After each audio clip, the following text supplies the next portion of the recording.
At that moment, during the clan's regular meeting, an elder with a goatee anxiously asked, "Family head, when do you finally plan on bringing in the next daughter-in-law?" The young ladies nominated for the daughter-in-law position have all reached marriageable age. We should bring one here to train at Griplien now. If you miss this opportunity, selecting the next head will face obstacles. We've postponed this matter because the situation has been tense. After hearing this, the young man immediately questioned him. Hasn't Lady Ariadne been gone for a while now? Why are you bringing this up now? Wasn't it my decision to leave the daughter-in-law position open? The elder quickly tried to justify himself. Family head, I'm only thinking of Riplien. He questioned him directly, for Riplien, or do you want your own daughters to enter Riplien? I have nothing more to say. Now leave. Hearing this, the elder hastily tried to object, but he turned and glared at the man, growling. I said, "Get out." Seeing this, the group of elders immediately fell silent. The elder with the goatee quickly stood up, cleared his throat, and said, "Let's end it here for today." After all the elders had left, he tapped his fingers on the table and thought, the longer I wait, the more pressure I'll get from the elders. It's time to find a daughter-in-law. But if I choose a child connected to the elders, she'll only become arrogant. Where can I find a child with no powerful connections? Meanwhile, in another part of the mansion, someone suddenly shouted, "Hey, albino. How dare you not answer when we call you?" The little skunk quickly turned her head and asked timidly, I'm sorry, but what is it?" Pointing behind her, the brown-haired maid raised an eyebrow and demanded, "Don't clean here today. Go clean the study. See that door at the far end? Head in that direction. If you refuse, you won't get to eat today." Seeing this, she couldn't help but think with a grimace, anyone can tell that area is off limits. But I couldn't refuse. If they told me to go, I had to. Seeing her bravely walk towards that room, the maids were surprised. They quickly whispered to each other, "What is this? Is she really going? Is she stupid? She's so easily fooled. Doesn't she even know what that place is? If you enter that place without permission, there won't even be bones left to collect." Hearing this, she thought with displeasure, "I can hear everything you're saying. I know this is wrong, but there's a reason I can't say a word. I am an albino. In this world, every beast man possesses a power called Icaeolus, which can manifest in various forms like sword aura, mana, or holy law. But an albino like me is born with very little eculus, which means I can't transform into a human. So I'm considered inferior." Thinking this, she looked up at the sky and cried out in frustration, "Why has my reincarnated life turned out like this? Why?" She continued to think. I was reincarnated into the middle of a novel's plot. The story begins with a South Korean actress, Rahim, being sent to another world by a god's mistake. There, Rahim captures everyone's attention as the sole saintist. Later, she falls in love with Karaso's Riplien, the world's most powerful mage. To win his heart, she was willing to offer up dice, the sacred relic of the church. Actually, when I entered the magic tower, I had already vowed to maintain my purity. Impossible. What she received in return was Karasus's deceit. They say when a woman holds a grudge, frost will appear in the middle of summer, and Rahim turned this place into a world of eternal winter. As a result, the land became barren. The holy nation and the mages constantly plundered each other's resources, causing the relationship between the two empires to deteriorate. At that exact moment, I was transported into the novel as a maid in Karasus Tanakia's mansion. If I make a single mistake, I could be eliminated at any time. I've just gotten a body that can move as I wish. And yet, this life is no better. It makes sense. Even in my past life, while other families cared for each other, suggesting, "Let's eat out tonight," and other members would happily reply, "Yes." I was never happy, not even for a single moment. But at least here, I'm not starving. For now, if I endure it, will better days come? Yes, they definitely will. With that thought, she quickly encouraged herself. Come on, Danby, dear best. I'll definitely find happiness. Just then, the owner of the room suddenly entered. Radiating a murderous aura, he asked, "Who dares to enter my room without permission?" She suddenly let out a gasp and quickly covered her nose with her hand. She then wondered, what is this sudden pheromone? Who is it? Walking closer to her, the master of the room questioned her angrily. "I said no one is allowed to enter this study." She didn't answer and continued to cover her nose, thinking, this pheromone is no ordinary thing. Black hair. Jade green eyes. That's the master of this mansion, a characteristic of the Sword Tiger clan. Upon seeing her, he suddenly let out a sound. Then, grabbing her by the scruff of her neck, he asked in surprise, "What's this? Why is a child here?" She stammered, that is. She quickly thought, I have to answer carefully or I'll be killed. Tears welled in her eyes as she explained, "I'm a servant here. I was suddenly assigned to this area, so I don't know the details." She was stunned, thinking, how can I talk in my animal form? With this vocal structure, speaking should be impossible. Hearing her explanation, he asked curiously, "Is that so? This area is off limits for cleaning. Who assigned you?" She stammered, It was another servant." He thought with a hint of relief, her appearance is ragged, and she doesn't even know the basics of the mansion. "I can guess how this child has been treated." He continued to ask curiously, "Where is your family?" She replied, I don't have a family." He asked again a name. She continued to answer, "I don't have a name either." He quickly asked again, "What about friends or distant relatives? Or even an acquaintance?" Hearing him ask this, she thought resentfully, what is this? Is he teasing me for not having any relatives? She whispered back, "No, I don't have anyone." Hearing this, he smiled to himself. A child with no connections. This is perfect. Then, pretending to be sympathetic, he suggested, "Oh, what a pitiful child. How about I adopt you?" She was taken aback and asked, "What? Why me?" He smiled brightly and continued, "However, on the condition that you become the daughter-in-law of my family."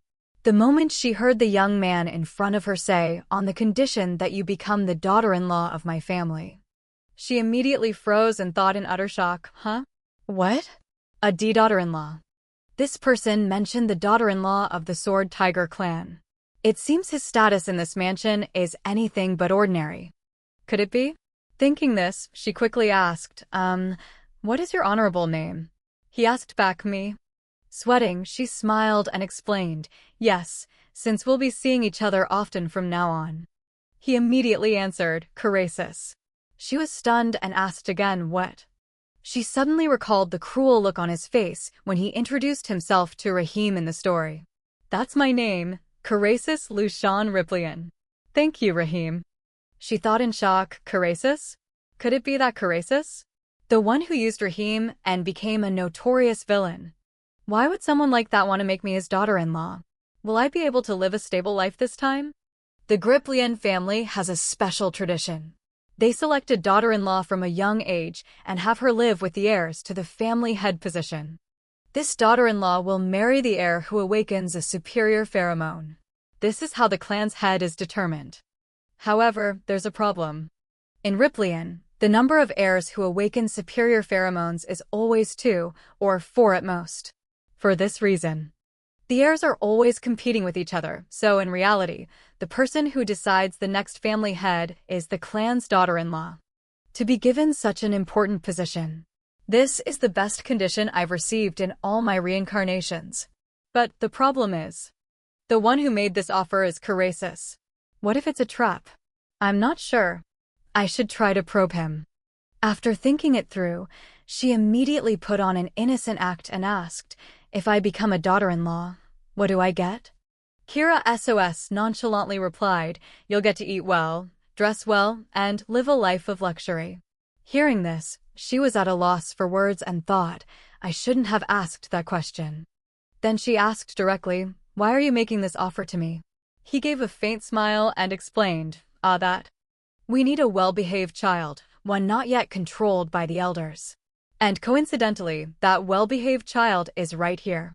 Hearing him say that, she felt a chill and thought, why does that sound like he could dispose of me at any moment? As Carasis walked outside, he asked, "Is that all you want to ask?" She hesitated and suggested, "Aye. May I ask one more thing?" He calmly asked, "What is it?" She asked softly, "Will I be a contract daughter-in-law?" Then she quickly calculated in her mind, "What if one day I become useless and get kicked out? Shouldn't I prepare for the future starting now? Goodbye, romance. I'll leave that to Rahim. I need to focus on making a lot of money." Carasos glanced away and thought silently for a moment. Then he gave a faint smile and replied, "We'll see." Hearing this, she couldn't help but think indignantly, "What's with that cryptic answer? And he's smiling too. This has to be a trap." He suddenly called out, "Nina." The orange-haired maid replied, "Yes, master." Imagining Nina gently drawing a knife from its sheath and coldly asking her, "Why is a little mouse scurrying around our castle?" she firmly concluded in her heart, "It really is a trap." He calmly tossed her to Nina and announced, "I thought so too, but from now on, she's the child who will become my daughter-in-law. I'll introduce her at the family meeting tomorrow. Make sure you treat her well." Nina quickly caught her and replied, "I understand. What is the young lady's name?" He walked away casually and suggested, "For now, just call her Skunk. Bathe her and give her something to eat." Nina replied, "Yes, I understand. I am Nina, a cheetah beastman. From today on, I will be serving you, Lady Skunk." She stammered in reply, no, yes. Then she couldn't help but tremble in fear, thinking, a cheetah. How terrifying. In the eyes of a predator like a cheetah, a skunk is just a snack. Nina suggested in a low voice, "Now, I will help you bathe." Hearing this, she immediately replied, and thought resolutely, "I must be careful not to get eaten." A moment later, while Nina was helping her bathe, she stared intently at Nina and thought, "She hasn't said a word this whole time." It makes sense. Being suddenly forced to serve an albino, it would be strange if she wasn't annoyed. Just then, Nina suddenly asked, "Lady Skunk, is something wrong?" She asked meekly, "That, you must be shocked to suddenly have to take care of an albino, right?" "I'm sorry." Nina suddenly called out in a serious tone, "Lady Skunk." Then she unexpectedly started tickling her. This made her ask in surprise, what are you doing?" "It tickles." "Stop it." Hearing this, Nina immediately stopped and encouraged her in a serious tone, "Lady Skunk, from now on, I am truly honored to serve someone as wonderful as you." With tears in her eyes, she asked in amazement, "Huh? Wonderful? Me?" Nina quickly confirmed, "Yes. It's the first time I've seen a beastman who can speak in their animal form." "I'm sure you're a special person, Lady Skunk." She asked happily, "Really? Am I that amazing?" Nina affirmed seriously, "Of course. The vocal structures of humans and animals are different, so it's rare for anyone to be able to speak in their animal form." Hearing this, she exclaimed, "So that's how it is. I feel happier after hearing your praise." "Thank you, Nina." Nina acknowledged her sincerely. "Besides, you're so cute, Lady Skunk." She called out emotionally, "Nina." Just then, Nina looked at her, practically drooling, and remarked, "You look like a little cake with a wild strawberry on top. I really want to take a bite." Hearing this, she screamed in terror. Then she quickly jumped out of the tub to escape. Realizing she might have gone too far with her joke, Nina quickly apologized. "I'm sorry, I won't do it. I'll help you dry your fur. Please come here. Anyway, don't worry about anything tonight and have a good sleep." She whispered back, "Okay?" That night, as she entered the room, she immediately sprawled out on the bed and sighed wearily, "I'm so tired." Then, as she dragged herself towards the pillow, she thought with a sigh, "So much happened today. How long has it been since I've been able to lie on a proper bed like this? I usually sleep curled up in a chimney. This time, I don't know why I got an opportunity like this. But it's still too early to feel safe. This is the villain's mansion. Plus, there's still the family meeting. Will anyone accept an albino like me? Of course, I'll do my best to be seen as a good daughter-in-law, but just in case I have to leave unexpectedly, I should save up money to be independent. I can't transform into a human, but like Nina said, a talking skunk is incredibly rare. Plus, Carasis just thinks I'm an ordinary child. But I've read the original story and have information about the Holy Nation. If I use that to my advantage, they won't kick me out right away. As for valuable items, I'll start gathering them little by little tomorrow. If possible, I'll choose small, light items that I can take with me at any time. I don't want to be reincarnated again. So this time, I must survive for a long time. The next morning, seeing a breakfast that was completely different from usual, it made her so happy that she exclaimed, "Today's breakfast is warm milk and bread with goat cheese. I'll eat well." Then she silently acknowledged in her heart, "I'm being treated completely differently than when I was just a servant." She then quickly enjoyed the breakfast on the table and exclaimed in admiration, "This is delicious. You're the best." Then, tears of emotion welled up in her eyes as she thought, "This is truly heaven." For some reason, Carasis suddenly let out a hum. He gently wiped away the food stain on her face and suggested in a low voice, "Eat slowly." Seeing this, she couldn't help but feel a little shocked and thought, Carasis actually has such an elegant side to him? With that face, it's no wonder Rahim was captivated. But I can't let myself be fooled. In the original story, he created a suicide squad from his own kin. And he hunted down the other heirs, who were his own nephews. Because he's a madman.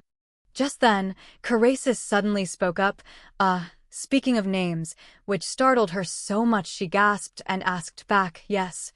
He replied with some hesitation, "On paper, you are FLY, I think." Hearing this, she was a bit surprised and thought, "So I do have a name. I thought I was just a background character."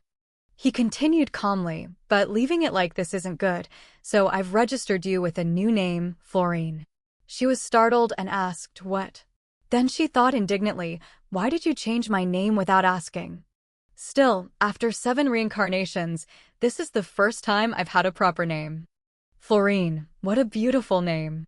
Pressing his finger on her brow, Carasis asked reproachfully, "This little meatball has wrinkles already? It's only been a few days, and you've lost all your vitality." Florine pouted and asked back, "Who are you calling a meatball?" He explained calmly, "Things like meat are hard to come by." Hearing this, she silently agreed. "Meat. Times are tough now. I'm lucky to be eating like this. I'm satisfied with a meal like this." With a snap of his fingers, Carasis said with a hint of affection, "It can't be helped. Eat this too. You need to gain some more weight." Seeing the new item appear on the table made her a little surprised, and she exclaimed, This is a cookie." Then she quickly picked up the cookie, her eyes welling up with tears as she thought, "A cookie. It's been so long since I've had dessert. In the past, I was always forbidden from having sweets." Just then, Carasis suddenly suggested, "If you want more, just say so." With tears of gratitude, she asked back, "Really?" Then she thought with some suspicion, "Why is Carasis being so nice to me? Is he a kind person, different from the original story?" As he gave her a few more cookies, he suggested seriously, "I have something to tell you. Eat while you listen." She obediently ate her cookie and replied, "Yes."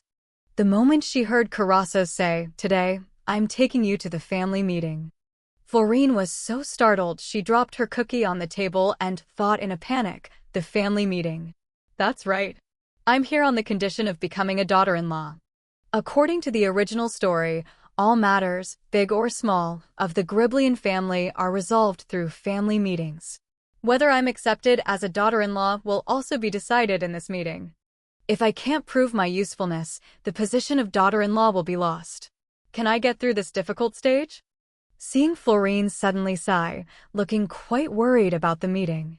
So Carasis quickly encouraged her, "Don't worry about those old geezers. They're weaker than me." She replied, disheartened, "Ah yes." Then she thought, that's a classic villain's attempt at comfort. As he turned around, he instructed, "As for the details, it's better for you to see for yourself. Come out when you're ready." She replied, "Yes." Just as he was about to leave, he saw that she seemed to want to say something to him, so he asked, "What is it?" She replied shyly, that is. "It's just me eating so much, so." First, Nina, you eat it." She asked in surprise, "You're giving this to me?" Thank you, milady.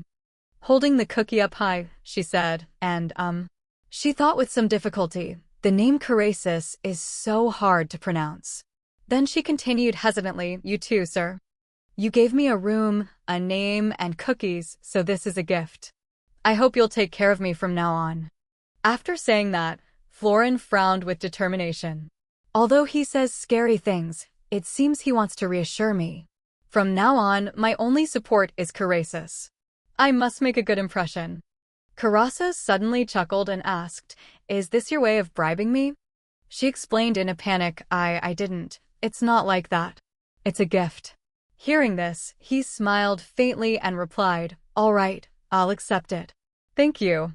Then he thought with some surprise. At first, she seemed so clueless, but now the little thing knows how to use her tiny head.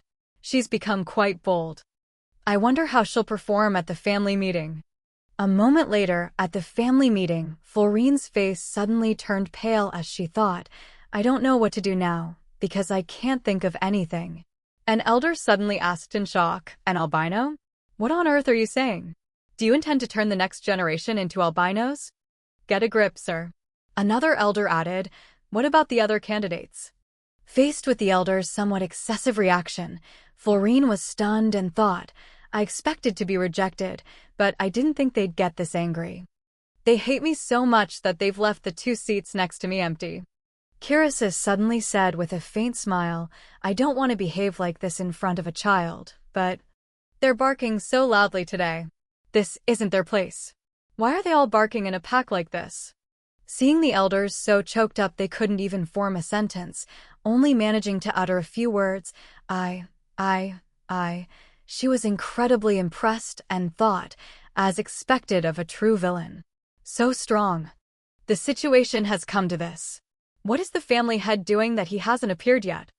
Both the family head and the young master are absent. Just then, someone suddenly shouted an announcement. The 18th family head of the great Griplian family has arrived. All of you, shut your mouths. Hearing this, she was a little startled and thought, speak of the devil and he shall appear. Wait, did he just say, shut your mouths? As he stepped inside, Labyrinth, the family head's assistant, said arrogantly, don't let your mouths pollute the place where the family head is about to enter. Then he quickly used a pheromone-neutralizing spray to purify the room and continued arrogantly, can't you see the air the family head is about to step into is polluted? You may enter now, family head. Carasis watched with disgust, that fanatic. Oh wait, he's my father's cat-worshipping assistant. He's even using a pheromone spray. He always overdoes things. Hearing this, she thought, so he's the family head's assistant. I wonder what kind of person the family head is. Just then, the family head entered and asked coolly, is everyone well? The black-haired elder quickly stood up and greeted him, family head, greetings. Seeing that he didn't stand up to greet him, the man immediately asked, Carasis, your father is here and you won't even greet him? He replied nonchalantly, whether I greet you or not is up to me. The man asked angrily, you insolent brat, how long will you keep this attitude? He replied indifferently, until I'm in a better mood. Florine thought in amazement, is that even allowed? Pushing up his glasses, the family head bluntly scolded him, you brat, now that your sister is gone, you should be filling her shoes. How can someone who is to become the young master be so narrow-minded? Seeing his appearance, it made her face turn pale as she thought, this person is the family head? Isn't he a gangster? Just as he caught sight of her huddled in Carasis's coat, he let out a sound. It made her jump in fear and cry out. He asked curiously, Labyrinth, what is that thing in my son's hands? It appears to be a white skunk. But if it's the young master's strange collecting hobby, I'd guess it's an albino skunk. Carasis coldly reminded him, pay less attention. This is my daughter-in-law. The family head asked in surprise, daughter-in-law? Then I must take a closer look. Roran heard this and thought helplessly, saying that will only make him more curious. I was so scared that I hid inside, but I might suffocate to death like this. Seeing her dare to burrow into his coat to hide from him, he immediately stared at her without blinking. Seeing this, she screamed in terror. Then, with tears in her eyes, she begged, save me. Laparan saw this and let out a chuckle. He then immediately returned to his serious demeanor and suggested, let's begin the meeting. The man replied, very well. Florine suddenly thought with some confusion, those two. Were they just smiling at me? If I do well, it might be to my advantage. Looking at Carasis, the black-haired elder quickly tattled, family head, please listen to me. I heard the young master intends to bring that albino creature in as a daughter-in-law. To suddenly bring in an albino beast man of unknown origin. Florine frowned and concluded, it seems that man really hates albinos. He's protesting so fiercely. He continued, at this rate, the next generation will also become albinos. The family head cut him off coldly enough. I have not yet given anyone permission to speak. Seeing that the elders didn't dare to make another peep, he turned to him and asked, and you must have caused this trouble with a plan in mind. What is it? He calmly replied, I don't want to talk about it. The black-haired elder heard this and couldn't help but get angry and question him, you. Young master. Seeing him blabbering on and on, he couldn't help but say with annoyance, this turtle is annoyingly loud. Then he calmly snapped his fingers. This caused their complaints to instantly turn into praise. This cute little boy, his manners are truly top-notch, such a small and adorable puppy. Florine heard this and thought with surprise, the way everyone is talking. Realizing that what they had just said was a bit off, the elders immediately fell silent. Carasis proudly explained, vulgar language is not good for a child's soul. Everyone, please continue to restrain yourselves as you are now. After hearing this, Florine thought with some surprise, so it was Carasis who did it. He suddenly lowered his voice and reminded them, let me tell you, this child has no connections to academia, regional ties, or bribery. In other words, unlike the other candidates, she is a pure child with no backing. This reason alone is more than enough. The golden-haired elder quickly explained, we only hope to be of service to the Driplien family by recommending candidates. Shouldn't the Driplien daughter-in-law be a person of outstanding ability? The black-haired elder immediately added, after Lady Ariadne passed away, the position of family head is currently vacant. Although the young master has authority, this matter. He glared angrily and warned, have you already forgotten my previous warning? I told you not to mention my sister's name. This is the last warning. If you mention her again, you will regret it. She sweated and thought nervously. He reacted like that just because her name was mentioned. Now I understand. The current time is after Ariadne's death. That young master's seat was Ariadne's position. Ariadne Herodriplian, Carasis' older sister, possessed a superior pheromone from birth and was a genius among geniuses. After succeeding to the position of young master, she demonstrated perfection in all aspects, from politics and commerce to swordsmanship. She broke the tradition of the family headship being passed down only to men and was destined to become the next head. But someone like her died on the battlefield.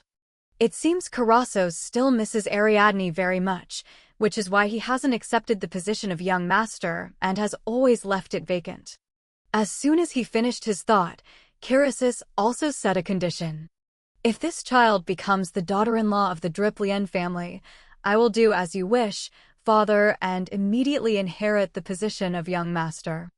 Upon hearing this, all the elders shouted in unison, what? While the family head could only stare wide-eyed and open-mouthed in astonishment.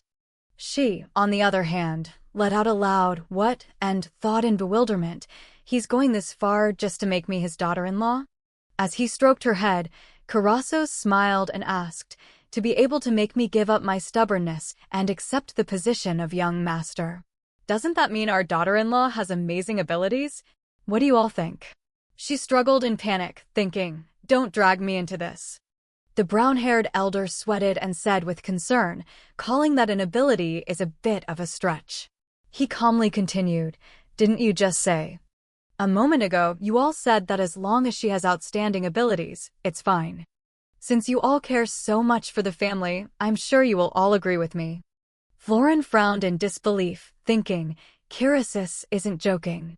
He's warning them and genuinely wants to make me his daughter-in-law. What is it? Why is he looking at me like that? The family head suddenly smiled and said, "It seems my son is very fond of you," which made her think with some surprise. The other day, he was talking to me. How should I answer now? Just nodding and saying yes would be a bit awkward. Yes, the young master is very fond of me. Looking at the elders with a fond gaze, he gently advised, "It's rare for my son to want to succeed as the young master. How can I possibly extinguish his determination?" Oh, what should I do? Seeing this, she couldn't help but speculate, is he trying to persuade the elders? That look in his eyes is telling me to prove my abilities. All right, from now on, I have to show what I can do. That's the only way to survive. The plan to live a luxurious life as the daughter-in-law of the Drip Lien family begins. I didn't expect to have to pull out this card so soon. After thinking, Florin jumped onto the table and loudly proposed, "Everyone, could you please pay attention to me for a moment? Actually, I have a hidden ability." Hearing this, the family head asked with some surprise, "Is that so? What kind of ability is it?" She lowered her voice and replied, "That is." Next, she opened her round eyes wide and slowly raised her hand. Then she confidently suggested, "Please trust me and buy the land." As soon as she finished speaking, the atmosphere in the meeting room immediately fell silent. Seeing this, the family head speculated, "You mean we should buy the land you mentioned?" She replied, "Yes, if you wish, I can explain the reason why you should buy the land." Hearing her say that, he smiled in acknowledgement. "Not only can you talk, but you also give real estate advice. You're quite a talented child." Hearing that, she felt a little disappointed and thought, "He thinks I'm joking." Then she quickly turned and asked, "You're Pyron, right? Do you have a map?" He replied, "Yes, it's here." She politely requested, "Please open it for me." He replied, "Yes." She smiled brightly and replied, "Thank you." Family head, "This place. You should buy this place." Upon seeing the location of the land, he was a little surprised and quickly asked, "Isn't this Luxoria? This land is quite large but has very low value. Is there a special reason?" Florin quickly acknowledged in her heart, "Right now, that's true. But this land was once very famous for growing wheat, which proves the soil is extremely fertile. One of the heirs even used this land to propose to Rayhan." After thinking, she suddenly chuckled and explained, "This land is very good for growing wheat. It looks useless now because it's winter, but it will be useful soon. Spring is coming soon." The elders all asked back in unison and surprise. "What? Spring is coming? Impossible." The brown-haired elder quickly stood up, sweating, and refuted lies. One look at her, and you can tell she was born after the saintess's rampage. How could she know what spring is? The family head asked with some suspicion, "Child, do you really know what spring is?" She smiled brightly and confirmed, "Yes. When spring comes, the snow will melt and we can plant crops. Many animals will come too. It's best to buy it while the land price is still cheap." He continued to ask suspiciously, "How can you be so sure?" She sweated and stammered, That is." Then she couldn't help but wonder, "What should I do? I hadn't thought about this. I can't just say it was in the novel. Help me." Seeing this, Kirisis let out a sigh and thought with a faint smile, "I thought she was a smooth talker, but she's already run out of steam. Should I pretend to help and tease her a bit?" When Kirisis said, "Perhaps the child has the ability to prophesize," the head of the family raised an eyebrow and asked, "What do you mean?" He smiled and replied, "There's something I haven't told you yet. Actually, this child is the saintist." As soon as he finished speaking, all the elders' jaws dropped, while the head of the family stood frozen as if glued to the spot. As for Florin, she could only let out a loud gasp. "What?" Then she thought in utter shock, "I asked for help, but why did he make things even more difficult for me?" That day, the meeting room descended into literal chaos as the black-haired elder's face darkened and he asked, "What did you say?" "A saintess." And there were elders who didn't believe Kirisis's words. And there were also naive elders who believed I was truly the saintess. Perhaps because of that, for a whole week after, someone would send me gifts every day.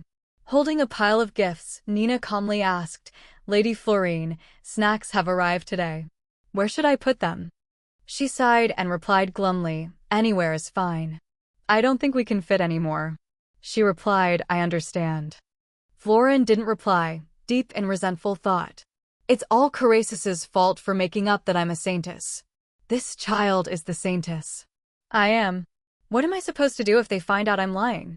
I thought Caracis had a plan. But to my surprise, Caracis just told me this. Just pretend. If anyone says anything, just argue back. Everyone already believes it.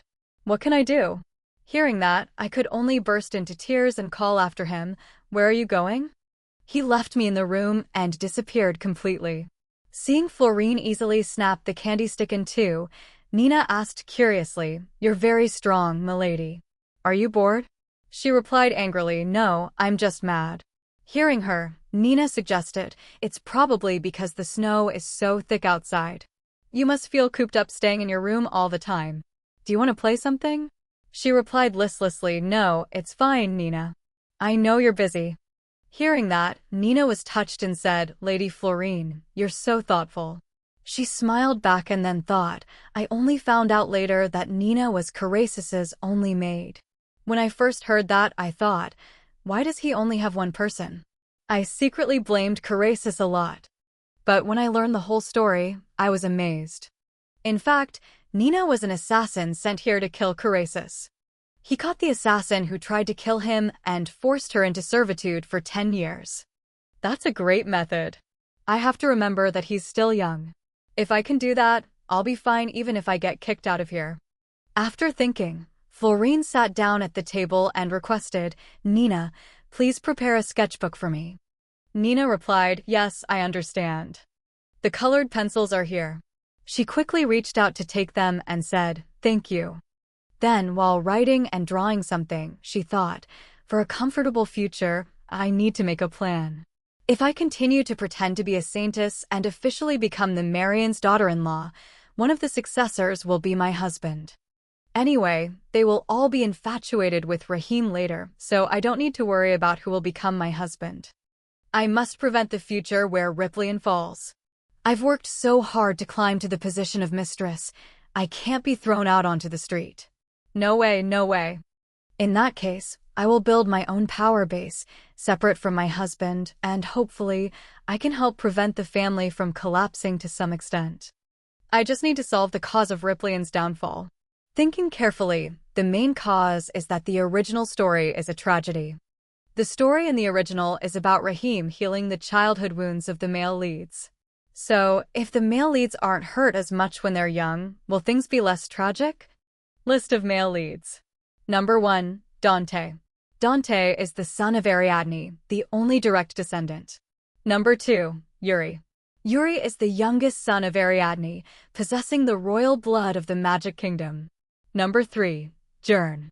Although not Ariadne's son, Jour carries the blood of the Lycenvium royal family. Rahim is still sealed away. This is my chance to meet the male leads while they're still young. As soon as she finished the plan, Florine cheered happily. Done. Then she quickly reread what she had written. 1. Become the daughter-in-law of the Dribblian family. 2. Prevent anyone from discovering I'm a fake saintess and continue expanding my political influence. 3. In preparation for Rahim's appearance, build relationships with the family members. 4. Save the tragic male leads before Rahim does. It's perfect. If everything goes as I've planned, it couldn't be better. But life doesn't always go according to plan. I should also prepare for the worst-case scenario. I need to add some sugar first. So sweet. Even if it's fake, being a saintess is great. I wish it could be like this forever. For now, my position will be more secure when spring comes. Then, not as many people will doubt that I'm a fake saintess. What information should I sell next? Spring has just arrived. Hearing a knock on the door, Nina quickly asked, Who is it? While Florine wondered, who could it be? The person outside the door replied, It's Labyrinth. The family head is looking for Lady Florine. Lady Florine is in there. Lady Florine. She replied, yes. I'm here. Then she suddenly thought, my intuition is telling me. Adjusting his glasses, Labyrinth said, yes, then I'll lead the way. She replied loudly, yes, and thought excitedly, I knew it. Spring will surely come. It's time to start selling information about the holy nation. Pointing ahead, the black-haired man suggested loudly, family head, look over there. It's just as the child said. A new sprout has been discovered in Luxoria. I was skeptical at first, but it was the right decision to buy the Luxoria territory. From now on, the value of this land will skyrocket. The family head said nothing and continued to watch the screen for a while. Just then, Florine's voice called out, family head, I'm here. May I come in? He replied, yes, come in quickly. As Labyrinth carried Florine, he kept reminding himself, don't drop the young lady. Meanwhile, she was leisurely smiling and asking, are you well, sir? The family head smiled and replied, yes, I'm very well, little one. What's your name? She answered, my name is Florine. He smiled and continued, all right, Florine. I'll remember your name. Seeing this, she thought with some confusion, the family head seems happy today. It looks like something good happened. Pointing to a glass of milk, he cheerfully suggested, don't just stand there. Come sit and drink your milk. She squinted her eyes and replied, yes. Then she thought with some concern, the glass is a bit big. Nina always gives me a smaller one, so it's easier to drink. The family head suddenly proposed, oh dear, it must be difficult for an albino to transform. I've been so thoughtless. On this occasion, I'll have a special set of utensils made just for you. She asked in surprise, really? Thank you. He replied proudly, it's only this much. Is there anything I wouldn't do for the treasure of my family? Looking at everyone, Florine thought with some surprise, everyone is looking at me with such warm eyes. This makes me very happy. Long live the fake saintist. I hope it stays this way forever. The family head cleared his throat and explained, I called you here suddenly, but it's nothing serious. It's just that recently, we discovered a sprout in Luxoria. Hearing this, Florine thought, I knew it. He quickly continued, I called you here because I want to ask you more about this. She asked back, yes, what are you curious about? He then explained, Griplien has acquired that territory as you said. Last week, it was still winter, so we bought it for a very low price. Hearing this, she couldn't help but be amazed, thinking, even if it was cheap, that's an entire region, and he says it so casually. He immediately made a suggestion. Now I want to use that land. What do you think if we plow the whole thing and turn it into farmland? She asked blankly, what? He calmly expressed his thoughts. Wasn't that land once a producer of wheat? Now that spring has come, we should plow the fields first. As you said. She gaped in shock, thinking, no, no, no. What are you saying?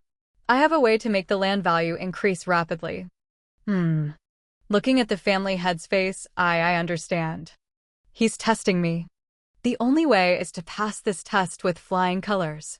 She carefully made a suggestion. Family head, I have a slightly different idea. He smiled and looked at her expectantly. Is that so? What are you thinking?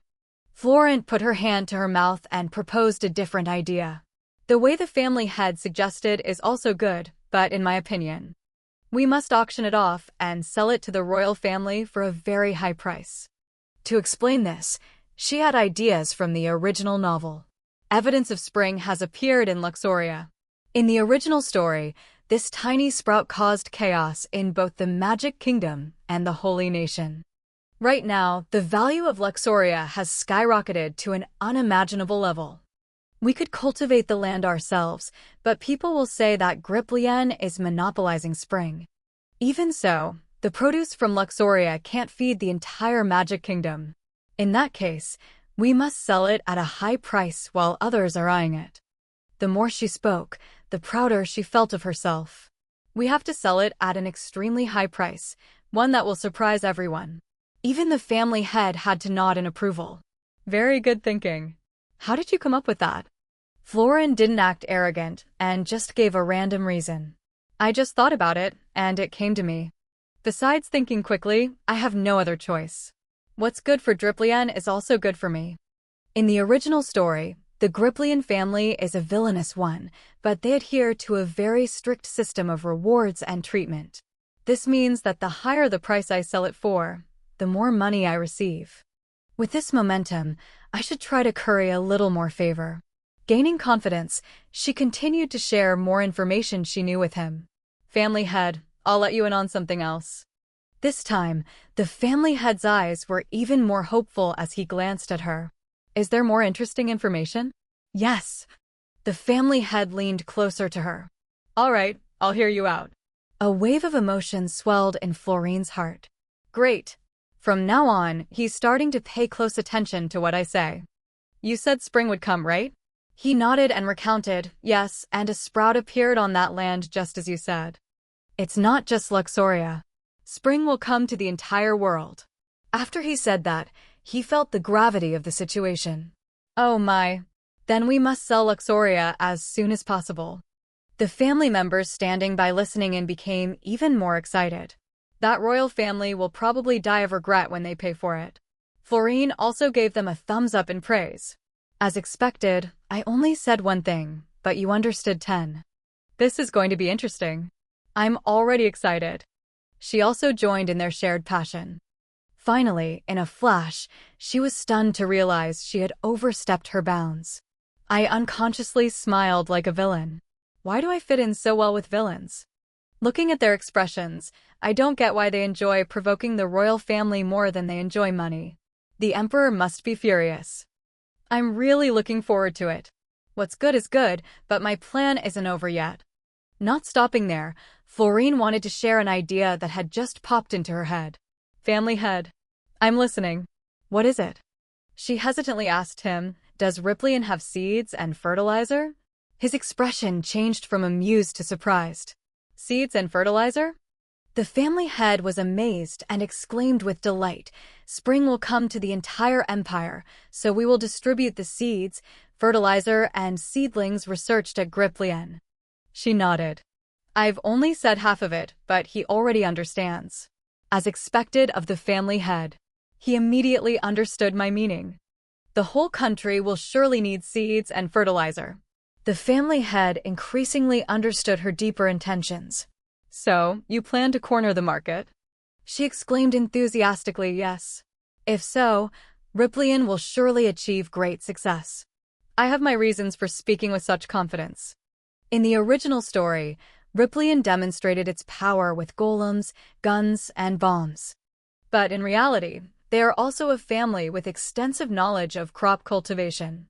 Because the current duchess made a pact with an earth spirit to help the men. The people who were suffering from hunger. The duchess spent a lot of time researching methods for home gardening. Because of that research, the seeds of the Grivillan family are of much better quality than those of other families. Now that spring has arrived, Dry Veland can reap its first harvest with their seeds. This might be even more significant than the harvest itself. Suddenly, Florine scratched her head shyly. The problem here is that only the Diavaland people know this information. What if they become suspicious and wary of me? He leaned down to praise her. Very capable, but the family head's eyes seemed wary of someone who knew too many hidden secrets. It seems you know something to have suggested that. Where did you get that information to apply it in this way? As expected. What Florine feared had come to pass. It made sense. No matter how smart she was, knowing this undisclosed information would surely seem suspicious. She bowed her head, not knowing what to say. There's no other way. If it's come to this, I'll have to sell out Carasis. She forced a bright smile to reassure herself, then awkwardly said a name. Actually, Sir Kiss told me. As expected, the family head was genuinely astonished. Kiss? You mean Carasis? Florin nodded, scratching her cheek shyly. Yes, because the name is hard to pronounce. The people standing there listening couldn't help but burst out laughing. Kiski Rasis. Florin pouted shyly. What can I do? It's so hard to say his name every time. She blushed shyly, lowered her head, and whispered her explanation to him. I said I wanted to help Dry Villain, so Kiss said he would help me and told me about the seeds. The family head nodded as if he understood everything. I see. So after hearing the story from Carasis, you came up with this idea. He gave her a thumbs up in praise. Commendable. To think of something like that with such a tiny head is very, very commendable. I must reward such a praiseworthy child. Hearing about a reward, Florine perked up in surprise. A reward?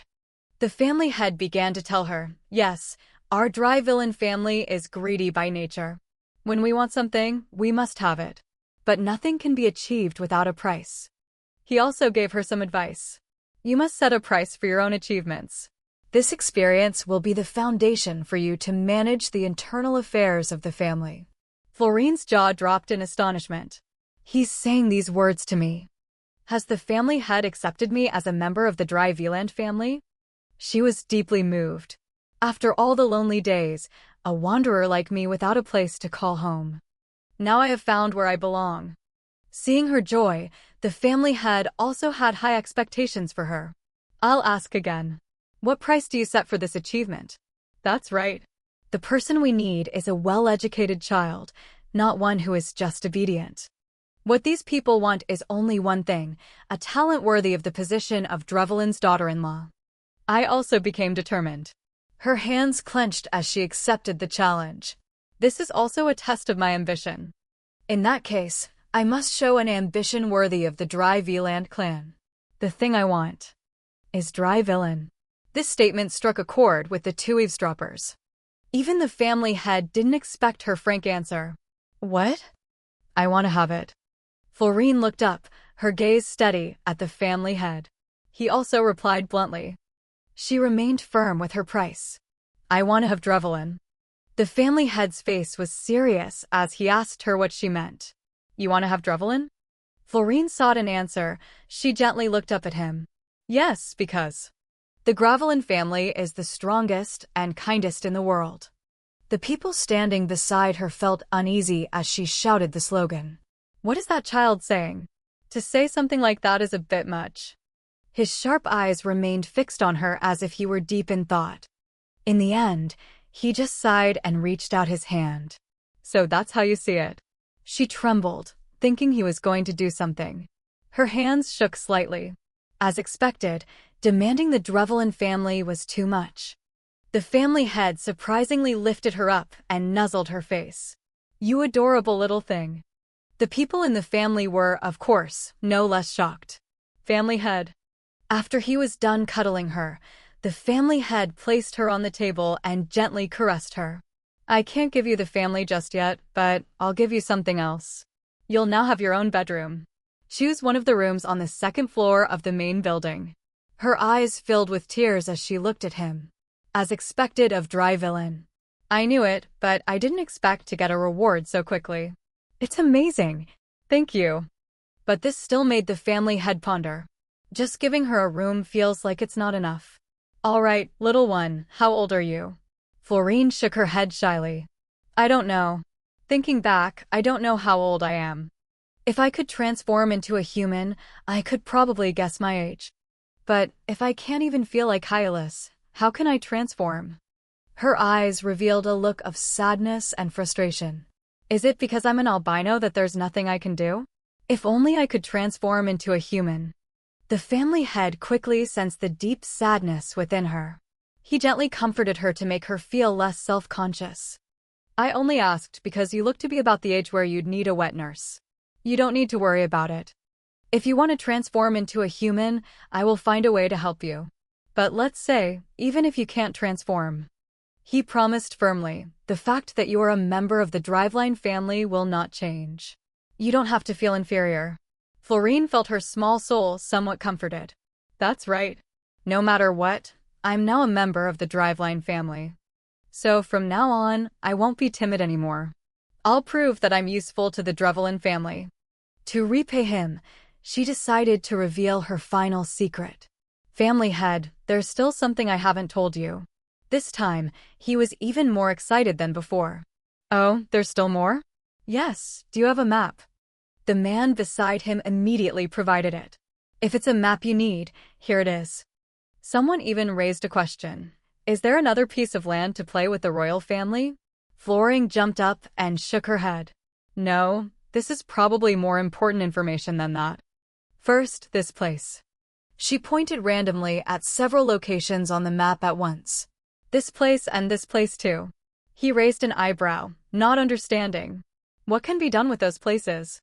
Florin just pointed and then looked up, confidently giving them a shocking piece of news. All the places I just mentioned will soon be attacked. The man in the family picked up the map and examined it, half believing and half doubting.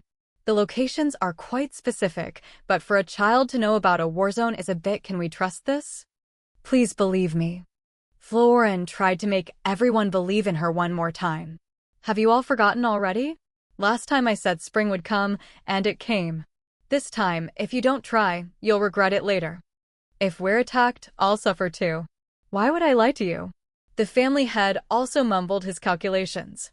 That's true. Just as I thought. Her dignified and confident demeanor made her seem more and more suited for Graveland. I can only follow the child's words. The family head decided to call his assistant to assign the task. Lafren, report this immediately. Be careful not to let anyone overhear. He bowed his head in obedience. As you command. Everyone in the clan was stunned by his reckless move. Family head, you're judging too hastily. He slowly revealed the mystery hidden in the warning. Think carefully. Assuming this information is true, our soldiers will be saved. And if it's false, it will still throw the holy nation into chaos. The family member suddenly understood. He stated the final point: we have nothing to lose. The family head looked at her with a fond gaze. More importantly, I want to trust this child. We have to hold a meeting about the frontline defense. You go choose your bedroom. He even gave her a clever wink. I was so happy, my heart was pounding. Family head, of course I want to be acknowledged. She clasped her hands together and thought, but beyond that, I don't want to disappoint the person who believes in me. I hope my prophecy will be helpful to him. From that day on, I was given my own room as the family head had promised. An old woman was also brought to the room to take care of her. Hello, I am the wet nurse, Evangeline. From now on, please take care of me, young mistress. In addition, a maidservant, I am Linda, in charge of bathing and dressing the young mistress. I hope you will help me.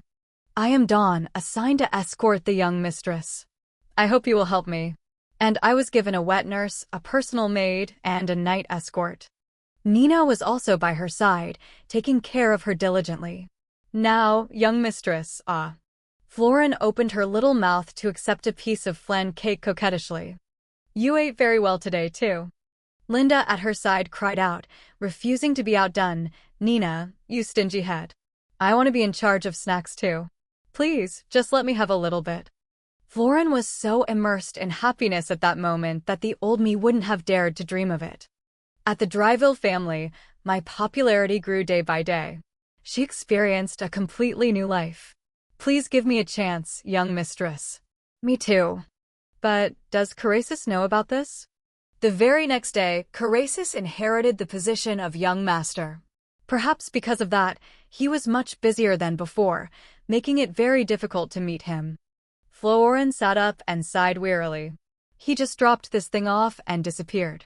The golem's name was Pom Pom. Carasos had visited before and given it to me. When was it? She searched her memory. It was probably 2 days after that meeting. She was awakened in the middle of the night by the bright moonlight shining in from outside. Kira SOS, he immediately appeared in the room. Oh, were you sleeping? She was speechless at his strange question. Of course, what time is it, you old man? Seeing her sitting on the bed, dazed with sleep, Carasis said softly, I know it's late, but if I don't give it to you now, I don't know when I'll be able to.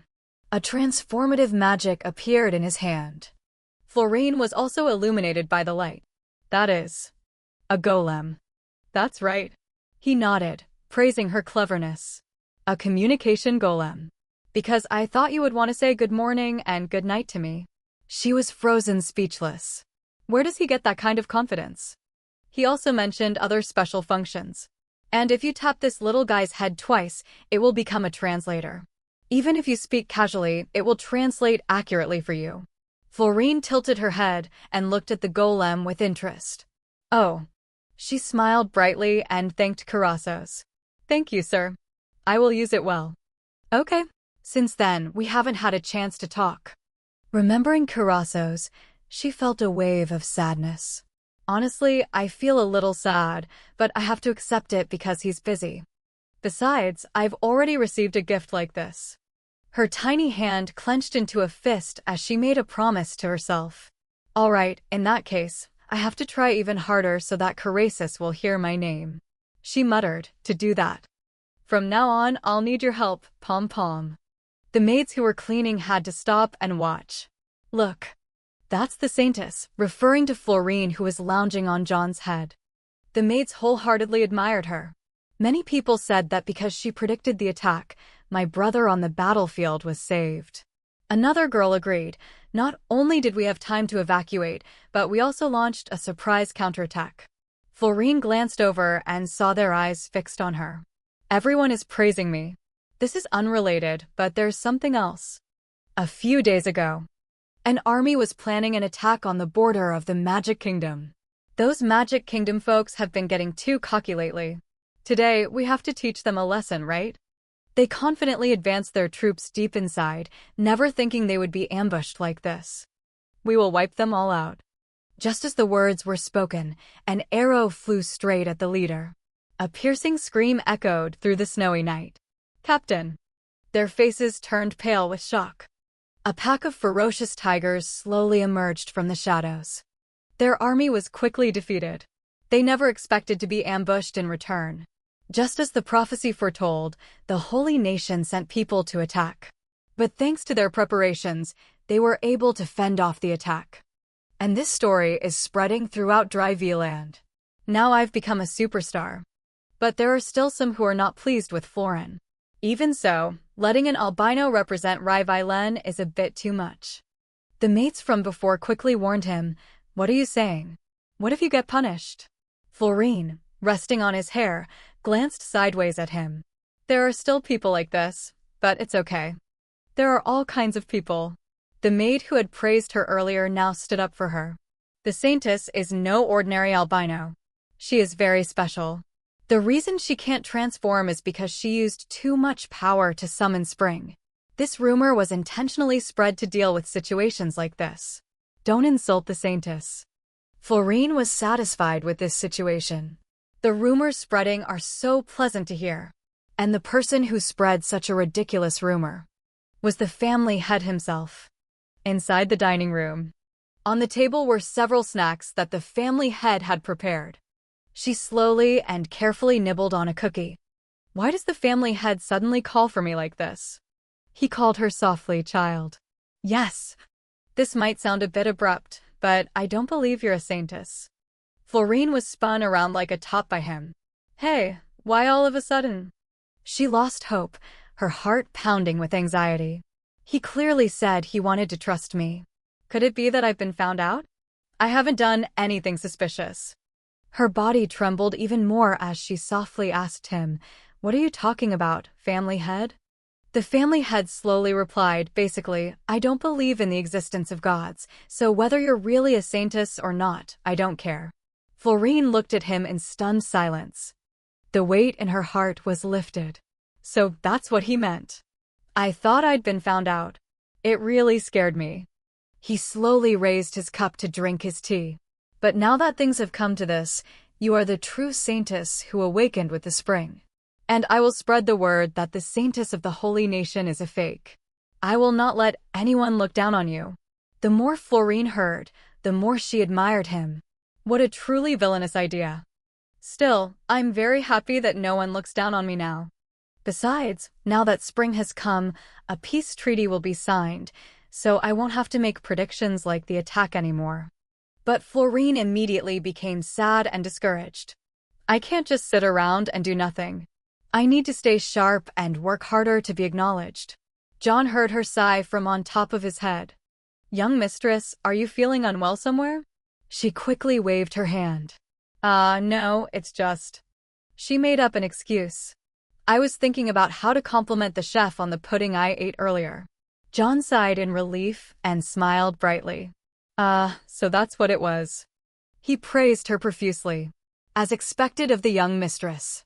Even your compliments are sincere. You are so thoughtful, very different from us. She could only give a weak smile in return. I've accidentally raised his expectations for the saintist again. But that's a good thing. At this rate, Carrassos will hear about me. Pom-pom, come here. Carrassos would be so happy if he heard this. Suddenly, a sobbing sound rang out. It caught the attention of John and Florine. What's that sound? John walked to the door and pointed inside. It seems to be coming from in there. Florence's heart skipped a beat. That's the kitchen. Could it be? She worriedly ordered the knight. John, take me there. I understand, young mistress. June ran quickly towards the room. The two of them were close to the door. The owner of this voice was clearly. Inside the kitchen, a gloomy voice could be heard. The kitchen maids were trying to console the person in the middle. Chef, don't be so sad. Zep, he turned around looking more miserable than ever. This voice. Young mistress. Seeing the two of them arrive in a hurry, the man wiped his tears and ran over to ask, Is there something you need from the kitchen? Florine smiled brightly and praised him, Because you made delicious food for me again today. I came to thank you. Inside, she breathed a sigh of relief. So it's Zep, Hensi. The voice sounded familiar. Young mistress. His face was so moved that tears welled up in his eyes, and his cheeks flushed red, surprised by this outcome. This is Zep, the mansion's head chef, one of the people I've been trying to befriend lately. If I become friends with the head chef, I won't have to worry about going hungry when Rahim appears. Florine grew more concerned as she looked at him with care. But Zep, why are you crying? Was someone bullying you? Tell me, and I'll give them a piece of my mind. Seeing Florine's concern for him, all three chefs were moved to tears that someone cared about them. Zep couldn't hold back and burst into tears. Florine was also taken aback. What's going on? Was he really bullied? Just then, a kitchen maid ran over and whispered in her ear, Young mistress, look over there. She was stunned, her eyes staring blankly into the kitchen. Who? Who did this? A burnt and lopsided piece of pudding was in a pile of ashes. He quietly told her the new information. Recently, the heirs have been dissatisfied with the meals. They've been bottling up their frustration, and now the head chef can't take it anymore. She was shocked and couldn't believe it. Did something like that really happen? Florence's eyebrows furrowed in anger and annoyance. The heirs are the ones I might marry?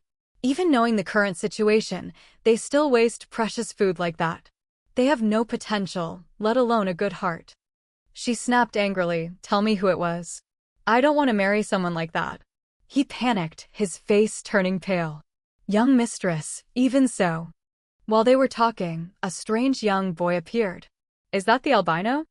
I thought the family head was joking. Jern appeared coolly. Do I really have to marry an albino animal? Who is that? Florine scowled and glanced over. He immediately bowed his head in greeting. Hello, young Master Jern. These words stunned her, and her jaw dropped. Wait a minute, if it's Jern. Is it the person who begged Rahim with a gun not to go and said he would do anything as long as she didn't abandon him? In the original story, he was described as handsome, decisive, and well-behaved. And this here. She curled her lip in contempt. To the point where Florine burst out laughing. The head chef and June were also stunned when they heard her loud laughter. Crown Prince Jern was shocked, as it was the first time someone had laughed so loudly in front of him. She was still laughing. Just a little boy. The louder Florine's laughter grew, the more frightened the kitchen maids became. June was so scared they huddled together. Even June was wary when looking at the Crown Prince. Jern scowled angrily. Is that thing laughing at me? What's so funny? Seeing his rudeness, John gently reminded him, Young Master Jern, you shouldn't call the young mistress that thing. Jern shouted defiantly, You heard it too. That thing started it with me. But hearing him yell at her, Florine only found him cuter the more he tried to act like a grown-up. Oh, I must be crazy. The way he talks with that expression just makes him seem cuter. Jern scowled and pointed at her, shouting, See? It's laughing at me again. An albino thing like you dares to laugh at me? He got so angry he clenched his fist and lunged forward. Get down here right now. John held her in his arms and dodged his punches. You're not even going to apologize? John reminded him, no violence, young master. Seeing that John wasn't on his side, he whined to him, Sir Grizzly, it's looking down on me. And you're siding with that albino. John bluntly refused and replied coolly, I'm not siding with anyone. I'm just stopping a fight. So, please calm down, young master. Jour was a spoiled child, so he was not pleased with being rebuffed by John and stomped his foot. That thing keeps laughing at me. How dare you look down on me, the second son of Rich and Beam? But in her eyes, he was no different from a child throwing a tantrum. And now what? Are you going to call me lowly? One with a family and a noble background. As soon as the words left his mouth, Florine burst out laughing. Even Greg covered his mouth in embarrassment, not knowing where to hide his face. What's wrong? Why is my mouth acting on its own? Then Florine realized it was because of the gift he gave her. She had completely forgotten about Pom Pom's kindness filter, which Carasis had programmed to only let her hear pleasant words. She cheered joyfully. Pom Pom is equipped with Carasis's word-filtering magic. How can that guy be a male lead candidate? Suddenly, she started thrashing in the knight's arms, making John worry. Young mistress, are you all right? Jour angrily blamed everything on her. It's really making me furious. He shouted, I already dislike the food and my room, and now you're making me even more annoyed. The food and the room. So, the one who threw away the pudding was. Flory looked sternly at Grace. He replied with a defiant scowl. So, you were the one who threw today's pudding into the trash in front of the chefs, weren't you? Seeing Florine's angry face, he felt a twinge of guilt. What is it? Damn it, that albino thing thinks I'll be scared just because it's looking at me like that. Rhett shouted angrily, as if to provoke her. Yes, I threw it away. So what? What are you going to do? How dare they serve that thing to me? The head chef was heartbroken, with tears in his eyes at Greg's criticism. Young master. She glanced at him with contempt. That child is one of the male lead candidates? Unacceptable. Florine smirked contemptuously at him. Forget about being an heir, you're a really terrible person, aren't you? Not only are you ungrateful to the person who cooked for you, but you also threw the food away right in front of them. This is a truly terrible act. Reflect on your actions. Gret was laughed at in front of so many servants. He clenched his fists in anger. A lowly thing like you dares to lecture me? Red pointed his fingers straight at Florine and criticized her. You insolent thing. You think you're someone important? After we get married, I'll lock you up in a solitary tower, so you'll spend the rest of your life longing for my love. Even John had to speak up in protest. Young master. He even tried to cover Florine's face with his hand, but she quickly tapped his hand away. Even if I hear those words, they won't affect me. Thinking back, when Red appeared, he also mentioned Regenbium. The king of Returbium, Gresha's father, has many concubines. After a certain period, those concubines were sent to the solitary tower. There, they spent their entire lives just begging for the king's mercy. Grace once said he didn't want to be like that and only wanted Rahim for his whole life. She angrily recalled the scene from the original story. Dunn angrily threatened him, Young master, you've gone too far. I will report this to the family head personally. Gret became even angrier and questioned him, What? You're going to report me because of that lowly thing?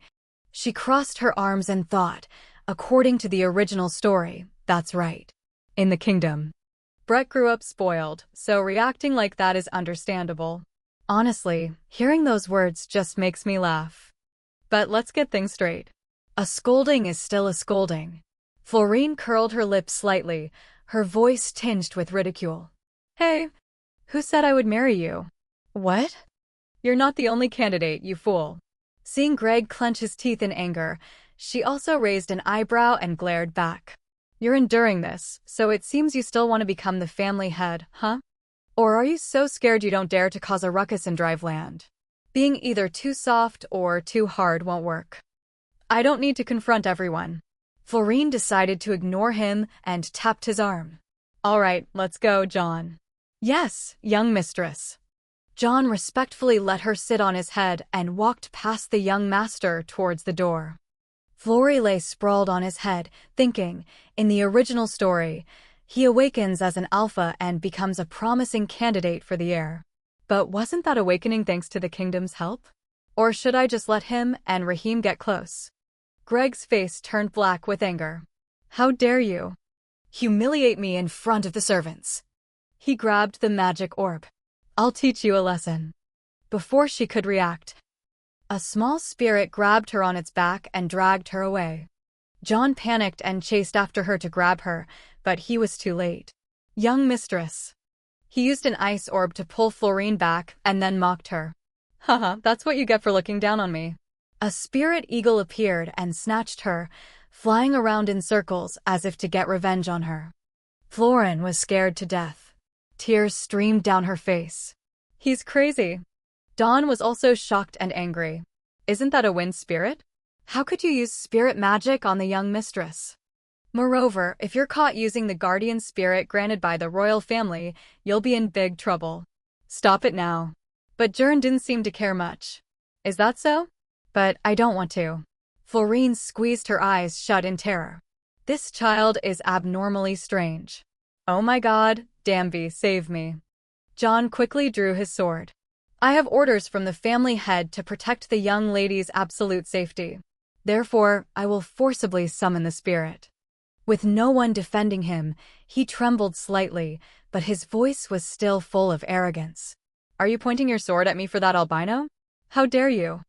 Afterwards, he scowled and released her back to her original spot. The standards don't match. I'll let you go. Here, take her. Young mistress, are you all right? She fell into his arms in pain. I'm not all right at all. My head is spinning. She clenched her fists, swallowing her anger. I tried to endure it, but I can't take it anymore. I will get my revenge. With that, Florine turned the tables and flew towards Jour. Just as he was turning to leave. What was that? A piercing scream rang out as she sank her sharp teeth into the crown prince's ear. What else? It's payback, you little brat. Gon angrily grabbed Florine's tail and pulled. Let go. But Florine stubbornly bit down harder in revenge. I don't want to. You started this fight with me. Red grabbed Florine's body and squeezed it tightly to try and make her let go. Pom was mercilessly thrown to the ground. John at his side was horrified. Young mistress, young master, both of you, stop. But the heat within her didn't seem to faze her. She was single-mindedly focused on getting revenge on Gret. Let go. Ouch! Ouch! Outside, two maids were sneaking a peek inside with troubled expressions. It looks like they're fighting. Linda said worriedly, oh dear, what should we do? The head chef and the maintenance man were both trembling with fear. Young mistress, young master, if this continues, both of you will get seriously hurt. They're already hurt. The two of you, stop immediately. Labyrinth appeared before them with the family head's sternness. What is the meaning of this commotion? As soon as they stopped and let go of each other, he turned away. The two of you follow me. He snorted coldly. The first thing was that they appeared in the infirmary. The doctor smiled and announced after the young master's ear was bandaged, the wound is all taken care of. Laffren frowned, looking unhappily at the two of them. I can't believe you two would fight to this extent.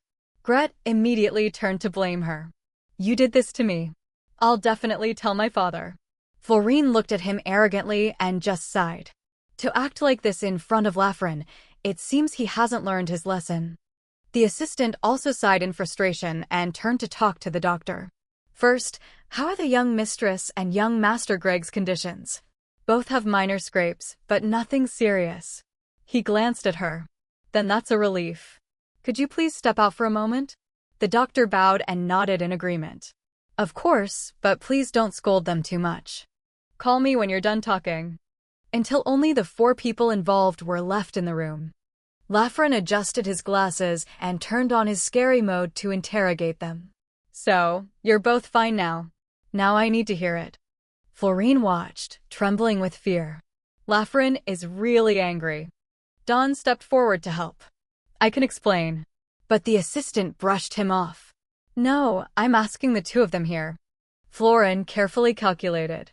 That guy will definitely play the victim. If that's the case, not only me but also Dawn and the chefs will be implicated. Before he could act, I had to steer this in my favor. Red scowled, uncooperative. Why should I explain to you? I'll report directly to the family head. Lafren frowned and reminded him, young master, it seems you think you have the right to interfere with the family head's schedule. He turned away arrogantly. I am his blood relative. Of course, I have the right. He frowned thoughtfully. Then he turned to look at Florine sitting listlessly on the table. Young mistress, do you have anything to say? Well, she began to well up with tears. I'm sorry for biting the air and causing such a commotion. Lafayette looked at her expectantly. The young mistress is very understanding. He began to lecture. That was a barbaric act. Once you let instinct take over, you're no different from an animal. Only reason makes us human, etc., etc. Florine sighed wearily. So many words, but his tone seems to have softened a lot. You're so understanding, so why did you do that? She began her plan. But he threw away the pudding. Red turned and gnashed his teeth in anger. The assistant began to see that this case was not easy. What do you mean? She started, not knowing where to begin her explanation. Actually, the pudding. Pom did this for the young lady. It began to tell the story clearly, word for word. That person threw the pudding the chefs worked so hard to make into the trash right in front of them. Because of that, I got angry. Then he started insulting me. She turned and looked innocent, not understanding. When did the translation feature turn on? Just when I was in a bind. She also nodded and looked up at the assistant. It's true. There are many people who can testify. Pom even replayed the recording of Jern's arrogant words from earlier. You were the one who threw today's pudding into the trash in front of the chefs, weren't you? Yes, I threw it away. So what? What are you going to do? Florine maintained a cool expression and presented the evidence. And this evidence too. A second later, she was even more surprised and checked Pom. Huh, you have this feature too? Its mission was not yet over. After we get married, I'll lock you up in a solitary tower. So you'll spend the rest of your life longing for my love. Jern was also stunned. He grimaced. Damn it, when did it record that? Lafayette frowned coldly and called out two words, young master. What is this situation? He felt guilty and clenched his hands into fists, unable to believe it. Jern shifted all the blame onto Florin. This is a fake. She made it up herself. But John was ready to stand as a witness. Sir Lafayette, that is not a fake. I am a witness. Sir Grizzly. She hugged the golem and muttered to herself, this development is beyond my expectations. On the contrary, it's better for me. This time, you're done for. She flashed a sly smile at Jern, who was struggling to fend for himself. Afterwards, Florin produced even more evidence. The bird, he used a spirit to bully me. Pom understood and spoke the words from her thoughts. A mid-level wind spirit snatched me from John's head and bullied me. The family head's assistant's eyes widened in horror. What? This means the young master used the guardian spirit bestowed by the Richenbaum royal family to attack the young mistress. Jern, cornered, stammered, not knowing what excuse to use. No, I was just trying to scare her. He was upset, and tears began to well up in his eyes. But that thing laughed at me first. Why is everyone criticizing me? Young Master Gerd, you don't realize your mistake at all. Your action with the royal spirit could lead to war between Richenbaum and Dry Billionaire. Gerd saw his serious expression and started to back down. Lafren. He still arrogantly raised his voice to argue, but what's wrong with teaching that albino a lesson? A royal like me, and it dared. The door was flung open with a loud bang. You've gone too far. Florine's jaw dropped as she looked out the door. That's... I greet the great family head. The family head grandfather. Carasis stood beside him. They respectfully bowed their heads in greeting. And greetings to the future young master of Drabiliane. He tilted his head slightly and asked the family head, Father, how do you plan to resolve this commotion? He frowned. Florine became even more cautious. That's the reaction of someone who has heard the whole story. All right, I have to deliver the final blow right here. Jour, seeing a savior, ran to him for support. Family head. I'm injured, look at this place. But, unexpectedly, he had already taken a step ahead. What a scoundrel. But, you missed one thing.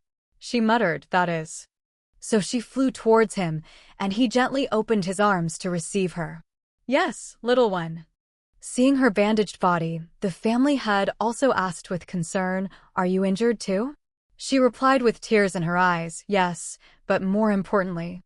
Family head, I'll blow on it for you first. This action left him stunned. She pointed to his collar. Quick, this spot. Flory, with tears in her eyes, worried, family head, please don't be in pain. My cunning is still a step above yours. Flory lay in his arms, sighing with worry. Please don't be in pain. If you're in pain, Ripley'n is also in pain. In her heart, she also had her own answer. Jour acts this way because he believes he is of the royal blood of the Regenbium kingdom. The family head smiled and pointed at the bloodstain on his shoulder. You saw the blood on my collar? Yes, there's no reason for the family head to side with me unconditionally, but... He smiled and praised Florine. This commendable child. This isn't my blood, don't worry. She lay in his arms as he brought her to his cheek to nuzzle her. The family head I know is someone who values a person's potential more than their power. Jour below was furious, pointing a finger straight at her face and demanding he side with him. Family head, don't fall for that despicable trick. Look what that thing did to me. She glanced down and curled her lip in contempt. How would a little brat understand this? The family head had already decided whose side to take. His face was stern as he glared down at him with anger. I won't say much. You are not to leave the heir's residence until you repent for what you have done. Gret, after hearing his judgment, still refused to back down and arrogantly argued, what did you say? I was injured because of that clever albino.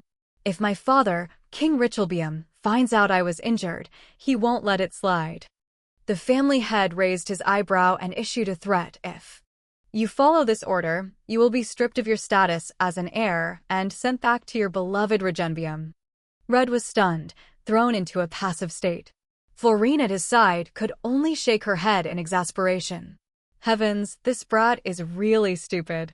Daring to threaten the head of the Dre billionaire family, that Regenbium won't stand for it. She even made a face and mocked him, if you like home so much, then go home. Kirasis turned to look at her and smiled faintly.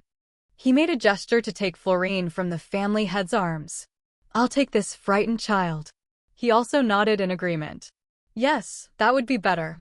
Kirasis took her and began to use teleportation magic. Before leaving, she even waved goodbye to him. Family head, I'm going now. Stay well. Having the little girl by his side, the family head was moved and muttered a few words to himself. I don't know whose daughter-in-law she is, but she certainly knows how to say goodbye. A circle appeared beneath Kirasos. The final destination turned out to be Florine's bedroom. She looked around innocently. This is my room. If so, we could have walked. Why did we have to use magic? Suddenly, a thought flashed through her mind. Was it because he was thinking of me that he wanted to get back as quickly as possible? He laid her down on the bed and gently comforted her. You've had a long day. Lie down and rest. She replied awkwardly, it hurts a little, but I'm fine. Because Jour has been punished. Hearing her say that, his face became stern and angry. He has received his punishment. He was going to be punished anyway. He should have received a much heavier punishment. Even she trembled at his reaction. If you do that, he'll really cry. Her anger had subsided a bit, and she shook her head and waved her hand. It's okay. Anyway, I'm not going to marry Jour, so as long as I don't see him again, it's fine. He nodded. That's true. Kirasus sat down on the pink bed and comforted her. Besides that brat, there are other heir candidates, so you don't have to worry. Among them, there's sure to be someone good. Florine nodded in agreement. I want to meet the other candidates soon. But things don't seem to be going that smoothly. But some of the meetings might be delayed a bit. Why? Kirasus told her about the other heir's circumstances. Because the children are elsewhere. I heard one of them is very skilled in swordsmanship, so he's studying at the officer academy. Florine, having known the general story, vaguely guessed who it was. The candidate from the officer academy must be Dante. He continued, another one is a shark beast man from the royal family of the Magic Kingdom. He needs a special environment to grow, so he's currently living in the royal palace. She muttered, remembering a child's name. If it's the imperial royal family, it must be the Helicoprian family, the Sawshark tribe. Among the heirs, if it's not the sword tiger, it can only be Yuri. And the last one, Carrassos hesitated, not knowing whether to tell her or not. He's almost not worth mentioning. Florine's mouth hung open in suspense. An unpopular candidate has already been eliminated? After thinking for a while, he began to reveal the information about the last person. He is Journ's older brother, the crown prince of Lycenvium. With the responsibility of shouldering the nation, he will soon renounce his right of succession.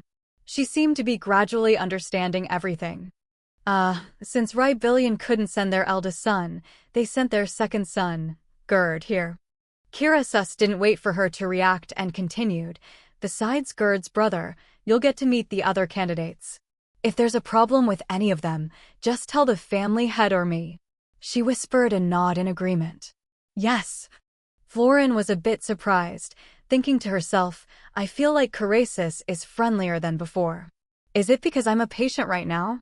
Seeing her quiet, he thought she was too scared from the previous incident. Of course, the knights and guards will stop things before something like that happens again. Also, this time, John will be punished with confinement for failing to protect you. She was stubborn and surprised. What? Why John? But Carrassos felt it was very normal. Do you even have to ask?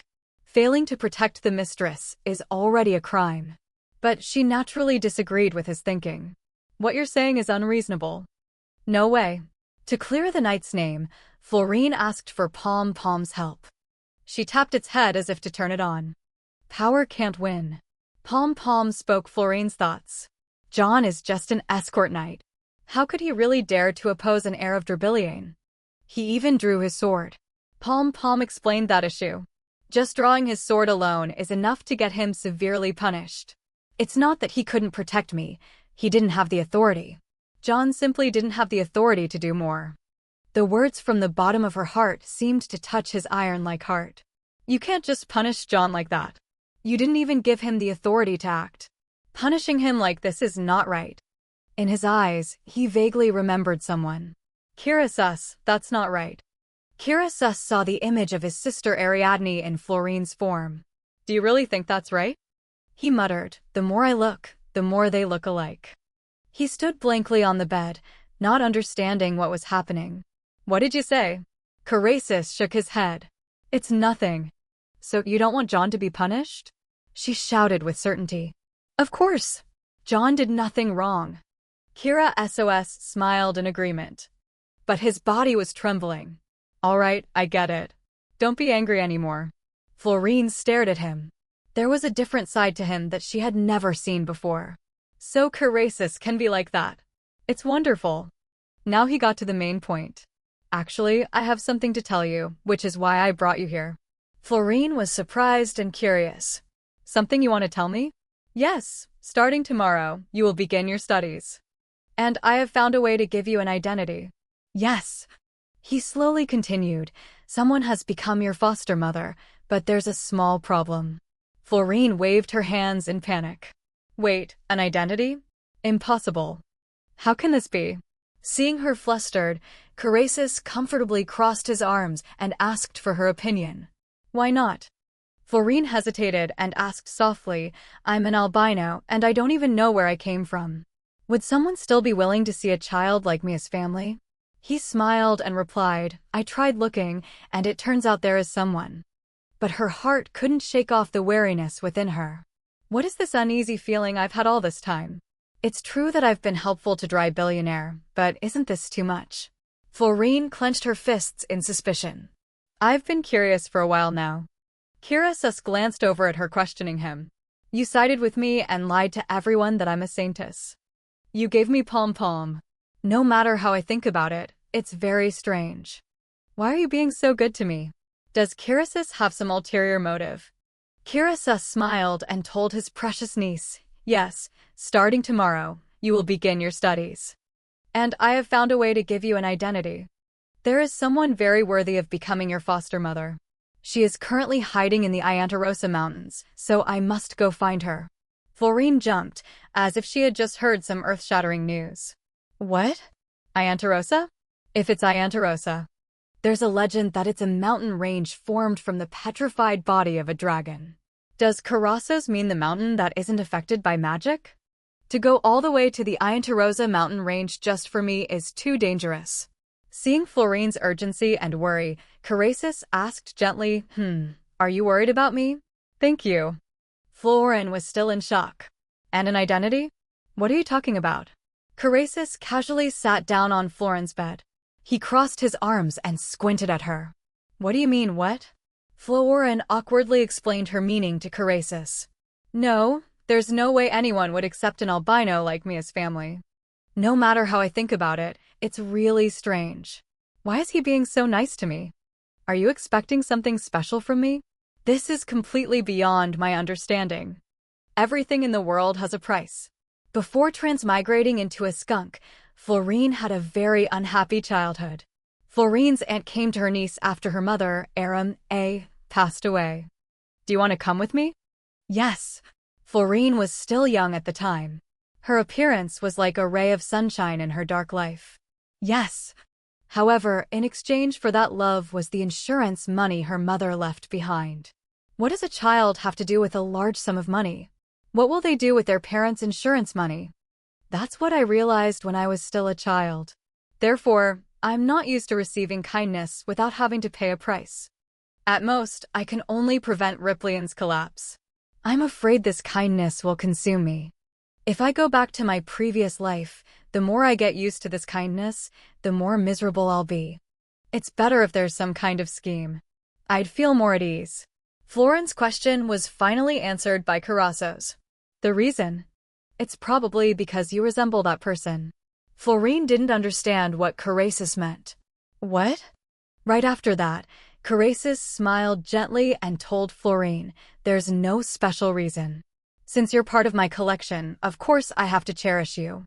Florine frowned and replied, I'm not part of your collection. Seeing Florine's distorted, wrinkled expression, Karasos burst out laughing. I don't want to get married, but I think it wouldn't be bad to have a daughter. Florine put her hands on her hips and retorted, I'm not your daughter either. I'm the daughter-in-law of this family. Kira SOS looked deep into Florine's eyes. So, you're curious why I haven't exposed your identity and kicked you out yet? Florine looked bravely into Kira SOS's deep blue eyes. Yes. Then immediately, Florine's overwhelming presence was extinguished by Kirasos's answer. Because I want to. Florine's mouth hung open, unable to say anything else. What is that supposed to mean? He's being nice to me just because of that. Well, it's true that the original story also says he got into black magic out of boredom. You can't find logic in this person. While Florine was lost in her jumbled thoughts about Karasos, his pat on her head brought her back to reality. You don't need to think so much. No matter who you are still the daughter-in-law of the Griblian family. Florine was so surprised she forgot to react. So he knew I was worried. Kira SOS gently rubbed Florine's stomach and smiled gently. Don't worry anymore. You've had a hard day. Stop thinking and go to sleep. All right, good night. Florine's expression changed from enjoyment to a twisted frown. Hey, that was too sudden. No, more importantly, it's the middle of the day. Kirasus turned to leave. I'm going now. Get some rest. Florine saw this and panicked, calling out, wait, there's one more thing. I'm not the official daughter-in-law of the Driplien family yet, am I? Florine's unexpected question made Karasos freeze. He was silent for a moment, but then quickly answered, to become the official daughter-in-law, you need recognition from the Duchess. She went into seclusion a year ago, so it's difficult to meet her right now, but it will be fine soon. So, don't worry and go to sleep. Receiving Karasos' answer, Florine silently calculated, if it was a year ago, that was around the time Ariadne died. Inanna Abigail Ripley, the 18th generation duchess, an earth-type spirit user, and the mother of Carasis and Ariadne. In the original story, it's known that she lived in seclusion for a very long time due to her daughter's death. So right now, she doesn't care about helping a daughter-in-law come home. Even if I try to do something to score points with her, it will only create more animosity. So, it's best not to meddle in things that don't concern me and upset her. Early the next morning, Florine began her studies as Carasis had promised. Her teacher was Labyrinth. I will introduce myself again. I am Labyrinth Gervais. From today, I will be in charge of teaching the daughter-in-law classes for the young mistress. My official title is Baron, and I am an all-beast man. I hope you will take care of me in the future. Today, You look so refreshed I don't even need to ask. Florine forced a very stiff smile when she heard Labyrinth's exclamation. It's because I slept straight from noon yesterday. Labyrinth quickly got to the main point. Well, let's begin the lesson. Florine, just as quickly, adapted to Labyrinth's pace. Yes. Driplien used to have a merit-based ruling system, which has now been abolished. Florine seriously pondered this information. This means that to be a member of the Driplien family, you have to be ambitious and have the mind of a strategist. Florine continued to interpret the information in her own way. It means don't be stupid and reveal what you want, but start planning ahead. Driplien always chooses its prey carefully. Once it starts hunting, it never leaves a way out. Labyrinth's lecture quickly turned into Florine's understanding. This means that if you're just going to do things half-heartedly, it's better to stay put. It would be more beneficial to the family. I was still nervous because this was my first lesson, but he was just saying obvious things. A practical lesson like this is better than being told to be humble or kind. La Perrine was still enthusiastically lecturing Florine. Speaking of Ripley, we can't not talk about this. Florine nervously watched La Perrine's every move. That is. Labyrinth brought the important and special item in front of Florine, so she could observe it easily. A gun. This is the latest model, designed to convert Icaeolus into magic bullets. Is the most important high-end product of the Griplian clan. In the future, the young mistress will also learn how to use a gun. Suddenly, Florine didn't expect to experience something so good. She was so surprised she stood up. Really? Being able to learn about this directly isn't that too amazing? Labyrinth answered Florine, of course, after we determine the young mistress's age. Because Ripley prohibits teaching guns to children under 10, I can't give you a real gun, but I will show you an old-style bullet for experience.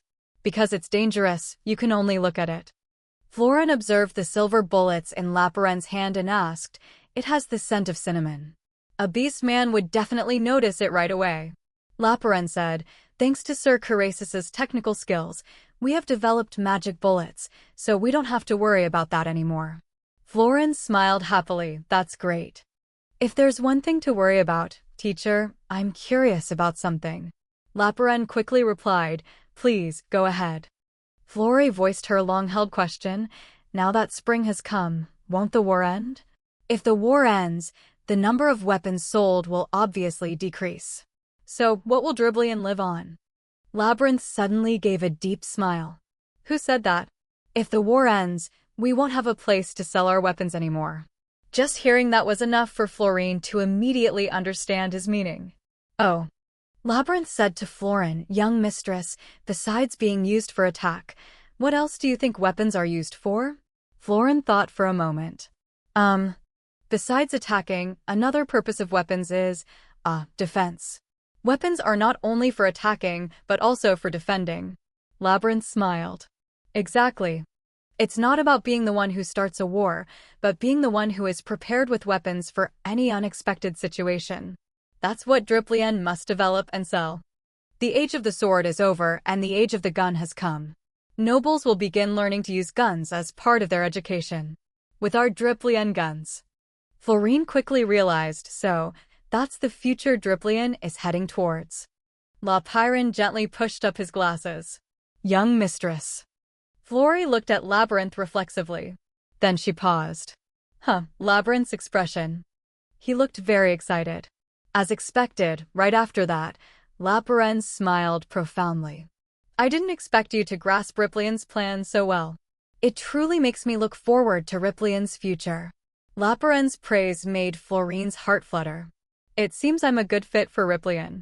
I want to learn about guns as soon as possible.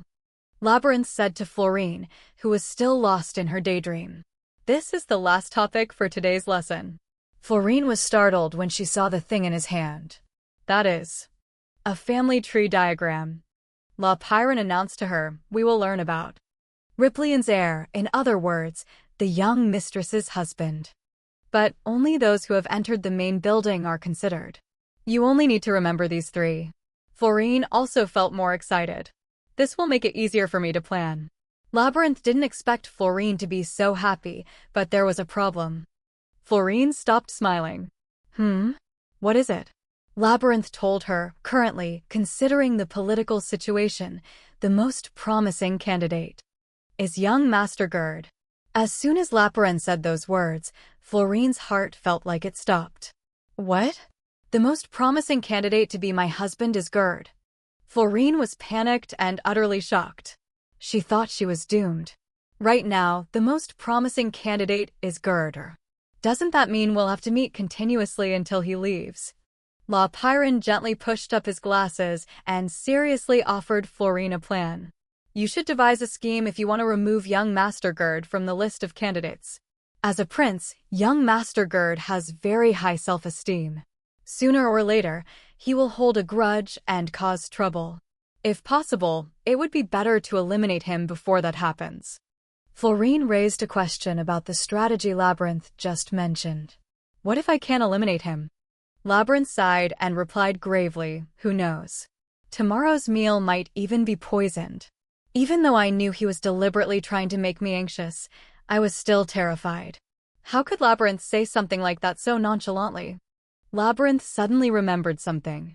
Before Sir Carasis left, he said young Master Gertz wouldn't do anything reckless. Immediately, the conversation between Florine and Carasis replayed perfectly in her mind, and finally, Florine understood everything he meant.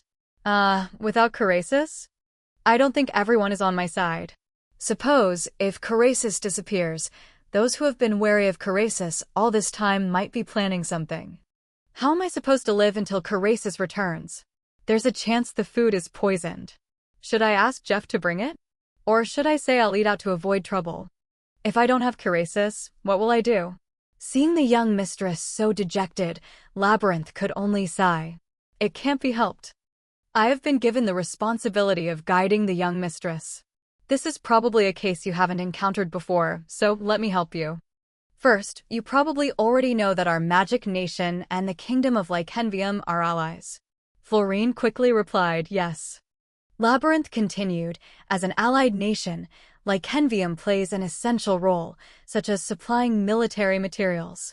Besides cooperation, this alliance also serves to restrain the Holy Nation, so it absolutely cannot be broken. With this, it won't be easy for you to strip young Master Jern of his inheritance rights. His strength is not bad either. At this rate, young Master Jern will enter the main house. Florine felt a chill run down her spine. She trembled and cried out, so he could be my husband. Labyrinth's eyes suddenly lit up. If that's the case, it's a big problem. The previous kings of Lykenvium ruled with arrogance and hatred. Albinos were always the scapegoats. Florine was already sad, and now hearing what Labyrinth said, her spirits sank even lower. After hearing these words, I can be sure. He won't leave me alone. La Pyron silently watched Florine, who had been wallowing in pain. Now he suddenly asked her, do you want to get rid of young Master Jern? Florine hesitated slightly, then she stammered, that is. Immediately, Laparan told her, I have a way. But just hearing that made Florine extremely excited. She slammed her hand on the table and looked at Laparan with expectant eyes. What is it? La Pyron told her a secret. If you achieve a great accomplishment, you will have the right to choose. Florine's mouth dropped open, then her eyes widened as she looked at La Pyron. The right to choose? La Pyron smiled mysteriously. 10 is too many, young Mistress Florine. You have the right to reduce that number by half. You must achieve a feat so great that everyone has to acknowledge it. Then, the family head will give you the right to choose. Florine repeated his last words once more. A great feat. Laparin looked deep into Florine's eyes. Are you not confident? Of course, Florine would not allow herself to accept failure. She solemnly declared, no, I will definitely obtain that right. Laparin burst out laughing. He looked extremely pleased to receive that answer from Florine. Good. I look forward to your actions, young mistress. Florine smiled in response. Yes, I will work very hard. One more thing, I'm really curious. Laparin was a little startled when she said that. What is it? Flori quickly asked, what if everyone doesn't accept my elimination of jour? Will no one be dissatisfied that he won't be the family head? Labyrinth immediately understood her meaning. You don't need to worry about that. Those who are eliminated from the position of heir will be granted the title of border marquis. In the future, they can still have their children compete for this position. This was obviously the first time Florine had heard of this. She was impressed. Oh, the children become heirs again. Even if they can't become the family head, their children still have a chance, so they won't be dissatisfied. Labyrinth added, of course, there are still some who refuse to follow tradition and try to seize the position of family head by force. Florine stopped gaping. She narrowed her eyes and thought, I knew it. It's impossible for everyone to accept it. Right after her, Florine heard Laparin say, however, in that case, there will be someone to resolve the dispute, so you can rest assured. Now Florine had gained new knowledge. So there's a separate mediator. That's great. At this moment, Labia looked at Florin from across the room. Besides, those who cannot become candidates will be given important positions in the family. Most will accept the results and return. Because everyone understands that it is the will of the ancestors. Through fierce competition, the strongest will lead the family. Florin exclaimed in admiration. But if a daughter is stronger than the other sons, what will happen? Labyrinth faced a difficult question. He still used his knowledge to answer. Being proactive and considering all possibilities and constantly asking questions is a very correct attitude. As I said, only sons have the right to become the family head, but there was one person who broke this tradition. Labyrinth suddenly fell silent for a moment. He frowned, and it was unclear what he was thinking.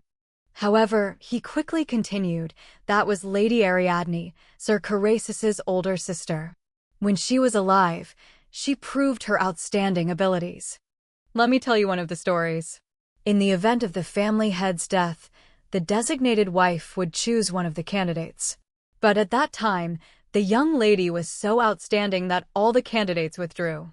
The parents' faces were so shocked they couldn't speak. She thought to herself, I knew Arya was talented before, but hearing it from those around her gives it a new feeling. While she was still lost in thought, Kian softly exclaimed, Oh my, it's already this late. I'm sorry, but I have to go now. Fuyin was startled. It seems I kept Kian for too long. Kian, why did I take up so much of your time? She held out a piece of candy to Laparin. Here, take this. Laparin didn't expect Florine to give him candy. Yes, that's. Isn't that the caramel you like the most? Florine smiled happily. Yes, I'm giving it to Laparin for helping me today. Laparin gently pushed up his glasses. The value of a gift is often relative, but this caramel must be something important to the young mistress. Laparin took the sweet from Florine's hand. He replied solemnly, This labyrinth will not forget the value of this caramel. Florine urged Laparin, You should go quickly. I'll stay here and review the lesson a bit. Laparin quickly left. He didn't forget to thank her for the gift. Thank you for your understanding. I will convey the young mistress's words to John. After Laparin had left, Florine continued her planning alone. All right, time to plan how to manage the heirs. To do this, I first need to understand the family tree. Because of the vow of purity, there is no one under Carasus. And, under Ariadne. What is this? I know Dante. And Yuri. Who is this person? Mrs. Evangeline carried Florine, following behind Lady Anana's maid. Seeing the maid's serious demeanor, Florine felt very anxious. What's with this scary atmosphere? Why did the lady suddenly call for me? I didn't think I would get to meet her so soon. What if she sees me, is displeased, and sends me away? Seeing Florine dazed for a while, Mrs. Evangeline comforted her. Don't worry too much, young mistress. The Grand Duchess just wants to greet you. Florine's eyes widened. But what if the Grand Duchess doesn't like me? Mrs. Evangeline quickly corrected her. Oh, how could that be? Hearing that you were going to meet the Grand Duchess, you dressed up so beautifully. The Grand Duchess will surely have a good impression of you. Florine was so worried that tears welled up in her eyes. MHM. Suddenly, at that moment, the maid turned back and announced, "We have arrived at the Duchess's room." Hearing that, Florine jumped. The maid reminded Florine beforehand, as I mentioned before, the Duchess's health is not good. Please be careful. Do not do anything that would displease the Duchess. Florine shivered with fear. Yes, yes. The maid opened the door to Lady Anana's room. So, please come in. Mrs. Evangeline carried Florine inside. She looked around the room and was amazed. This is the Duchess's room. Wow, the chandelier is magnificent. Every piece of decoration is very eye-catching and luxurious. But why do I feel such a sense of familiarity? This is clearly the first time I've been in this room. Lady Anana's maid announced to her, "My lady, the person you needed to see, I have brought her."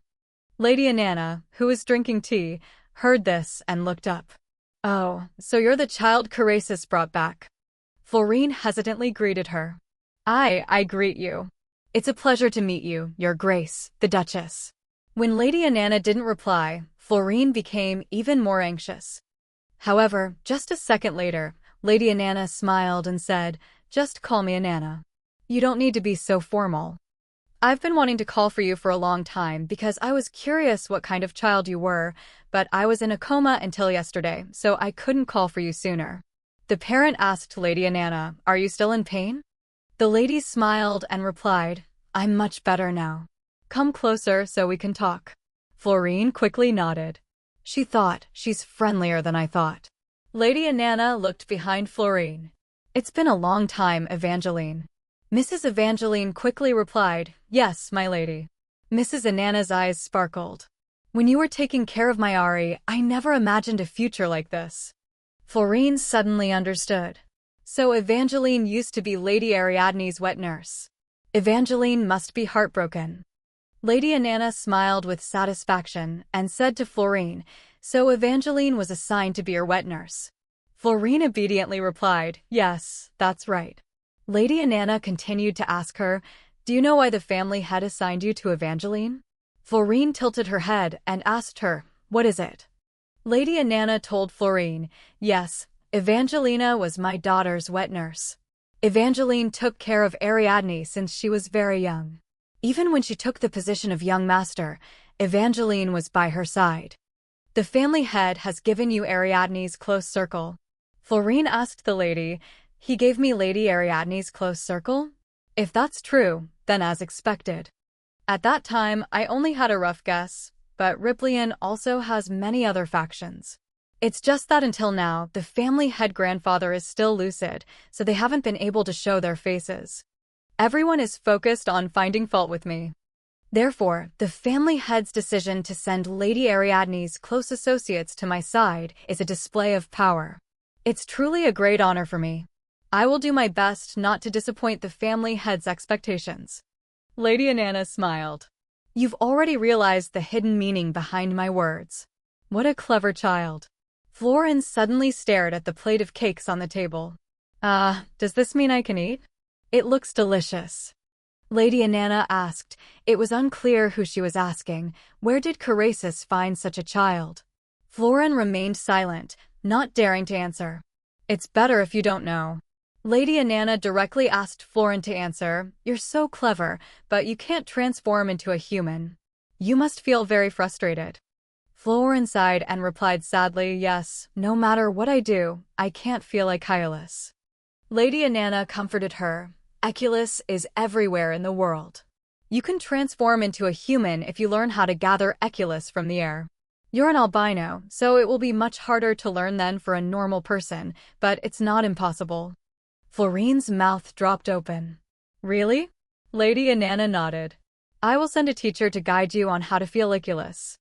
When you don't know something, feel free to ask me. If my health allows, I would be happy to help you with this. Florine looked at Lady Inanna. I feel sad that such a good person is suffering. I can't understand the feelings of a mother who has lost her child, but through Lady Inanna's appearance, I can tell she is in great pain. As if I had known for a long time, suddenly a series of illusions appeared, cutting off Florine's train of thought. Mother, look. The southern myrtle tree's flowers have bloomed. The platinum-haired woman in the vision smiled. What a good omen. Florine was startled and gasped for breath. Lady Inanna saw this and was very worried. What's wrong? What happened to you all of a sudden? Florine was so scared she dropped her cake. What was that memory? It was as if I saw her directly. The short-haired girl said, I'm leaving now. I'll be back, Mom. Remember to take care of your health. The platinum-haired mother replied, Don't forget, this is the final battle. You must come back and spend time with me. The daughter smiled. Yes, I promise, my dear mother. Right after that, the vision changed. The sound of shattering porcelain rang out. Impossible. It's a lie. My child. Take me with you. You should have taken me with you. The woman burst into tears. And the potted plant that the two of them had. My child gradually withered away. Florine remembered everything. I remember now. Inside this room is where I first possessed this body. How could that be? I saw everything in this room with my own eyes. Florine's head throbbed as if it were being hit with a hammer. She fainted right after, causing Lady Inanna to cry out in alarm, my child. Florine collapsed in exhaustion. What was that? The memories are flooding back. What was that memory? From the other side of the screen, Ariadne smiled and greeted Mrs. Inanna. Mom, you finally found this. In the future, when you see this recording stone, you'll probably be very surprised. Her son, Carasus, also smiled and chimed in, I'm sure she will be. Ariadne tossed the dice in her hand. All right, first, let's put the dice we have in here. Carasus said to his older sister with concern, but this will be very helpful if you get an injury you can't recover from. You should take it with you. Ariadne smiled reassuringly. It's all right, Carasus. We can't just use something that hasn't been tested.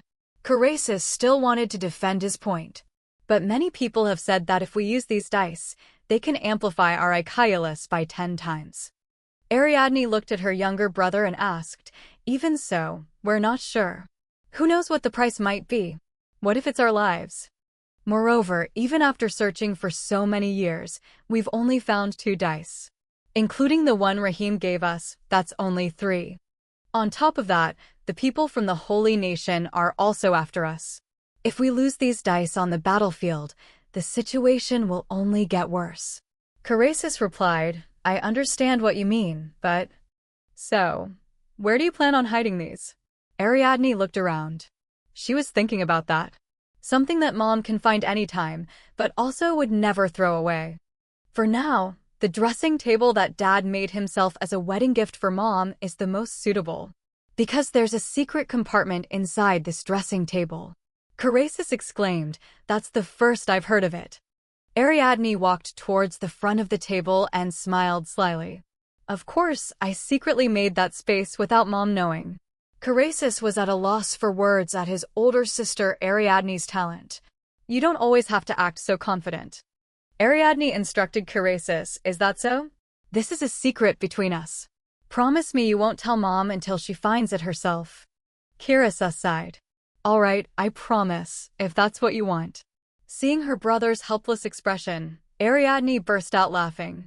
Whose little brother is so well-behaved? Well, then I hope Mom can find it safely. The dream ended, and that was when Florine woke up. Mrs. Evangeline asked frantically, Young mistress, are you all right? Lady Inanna also rushed over. My child, are you okay? Florine looked around the room in a daze. This is Lady Inanna answered her, my bedroom. You suddenly fainted, so I had you lie on the bed while the doctor examined you. Mrs. Evangeline told Florine that the doctor said there was nothing wrong with her. Even so, it's unreasonable for you to suddenly faint, young mistress. Do you feel pain anywhere? Florine scratched her head shyly. She was also very confused. No, no. What was that memory? If it's true, how should I tell Lady Anana? Then suddenly, Florine came up with a very unique idea. She spun around towards Lady Anana's dressing table and exclaimed, "Wow, wow. Why is that place glowing?" Mrs. Anana was also surprised by her words. Glowing? Florine lied. Yes, as soon as I woke up, I saw something sparkling. It's definitely around here. Mrs. Evangeline cried out in worry as she saw Florine jumping around on the table. Young mistress. That belongs to the Grand Duchess. It wasn't in vain that Florine had been running around like crazy. Here it is. Florine threw the object she saw in her dream onto the floor. Both Lady Anana and Mrs. Evangeline were extremely surprised. This is a recording stone. I still feel like something is missing. She asked herself, in my memory, there were also dice. Why is there only a recording stone? I thought it could help me transform into a human. Mrs. Evangeline quickly reported to Lady Anana. My lady, a recording stone has appeared inside the dressing table. Lady Anana looked at the item and thought, a secret compartment in the dressing table and a recording stone. The person who could do this. Lady Anana trembled as she touched the recording stone. Immediately, her daughter's familiar voice came out, Mom. You finally found this. Lady Anana clutched the recording stone, her whole body trembling. Mrs. Evangeline rushed to support the falling Lady Anana. Florine was just as scared as Mrs. Evangeline. Lady Anana, my lady. The beautiful girl on the other side of the screen smiled brightly. It seems this is the first time I've called you both Mom. Dad, Mom, what do you think? Are you surprised? It's just that I have something to tell you. Thinking about it, I still haven't said I love you to Mom and Dad, so at least I want to tell you both through this recording. I heard it was very difficult for you to have me and Kirisis. For this reason, you love us so much. I know I make you worry by constantly going to the battlefield. But Mother, Father, this is the best I can do as a member of the Driplien family. Suppose, if something unfortunate happens to me, please consider it an honor for Driplien. But of course, I will do my best to continue to be by your side. So, you must live a long life until my sons grow up and have their own families. And one last thing. Mom, Dad, I love you. Not only Lady Anana, but the family head was also deeply moved. This unfilial daughter, leaving this behind and leaving before her old parents. Wife. Lady Anana sobbed, Ari, I miss our daughter so much. What should I do? The family head hugged her and comforted her. You just cry. You've been living like a person without emotions for so long. If you want to cry, cry. If you want to laugh, laugh. And continue to live well. That's what our daughter would want. Mrs. Evangeline held Florine in her arms, unable to hold back her tears. Florine thought, I hope this can soothe Lady Anana's mood. At this moment, the family head turned to look at Florine. That's right, I heard you were the one who found this. Florine, being asked, replied awkwardly, yes. The family head asked her again, even we didn't know about this. How did you know? That was a difficult question. Florine was startled and stammered, I have to say something. It was sparkling. I wondered why it kept glowing. The family head was also very surprised to hear her say that. You saw magic? Perhaps you have magical abilities. Anyway, you have given us a priceless gift. You have shown us our daughter's desire for us to continue living. Florine looked at the family head. The family head has tears in his eyes. The family head continued to speak to Florine. Since you found something so precious and gave it to us, I must reward you. Is there anything you want? I will grant you anything. Florine thought about the offer.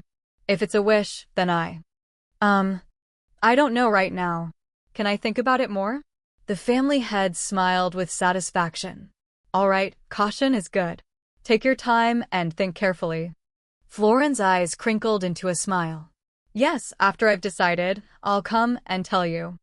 Flori lay alone on her bed, thinking sadly. I said that, but I thought if I had a chance like this, I would immediately want the right to choose. It seems that moment was very precious to the family head and Lady Anana. I don't have a family, so I don't fully understand, but it wouldn't be good to bring up the matter of the heir. Perhaps they both want to linger in Ariadne's memory a little longer. Suppose if I also had a family to mourn my death. At this thought, Florine's eyes welled up with tears. She quickly wiped them away. No, don't cry over something like this. I'm already being treated better than I deserve. If I let everything bother me, I won't be able to stay here for long. I have to be strong to survive until the end. The next lesson had arrived. Labyrinth was lecturing her. Therefore, among the natural ways for an albino to transform into a human, there is a method that is life-threatening. In this case, the proposal put forth by the elders is to put the young mistress into the cheetah cage. Florine's jaw dropped in fear. I was determined to become strong, but how can I survive being put in a cheetah cage? Labyrinth's face was thoughtful, a piece of paper in his hand. Among the natural ways for an albino to become human, there is also a life-threatening method. In this case, the proposal put forth by the elders is to place the young lady in the cheetah enclosure. Hearing this, Florine looked up at him with a somewhat worried expression. And then what? La Pyron recounted the family head's words. The family head said, absolutely not. Do you know whose daughter she is? And rejected the proposal. He even confidently declared, don't worry, I will protect you. Hearing this, Florine cheered with joy. Long live the family head. Long, long live. Labyrinth added, according to Lady Anana's words, learning to feel like you would be better for you, so I will create a new schedule. Florine looked up with a hopeful expression. At this moment, Florine felt even more grateful. So Lady Anana kept her promise from that time. Thank you, my lady. Because during their previous conversation, Florine was still quite skeptical when she heard the lady's words. Is it true?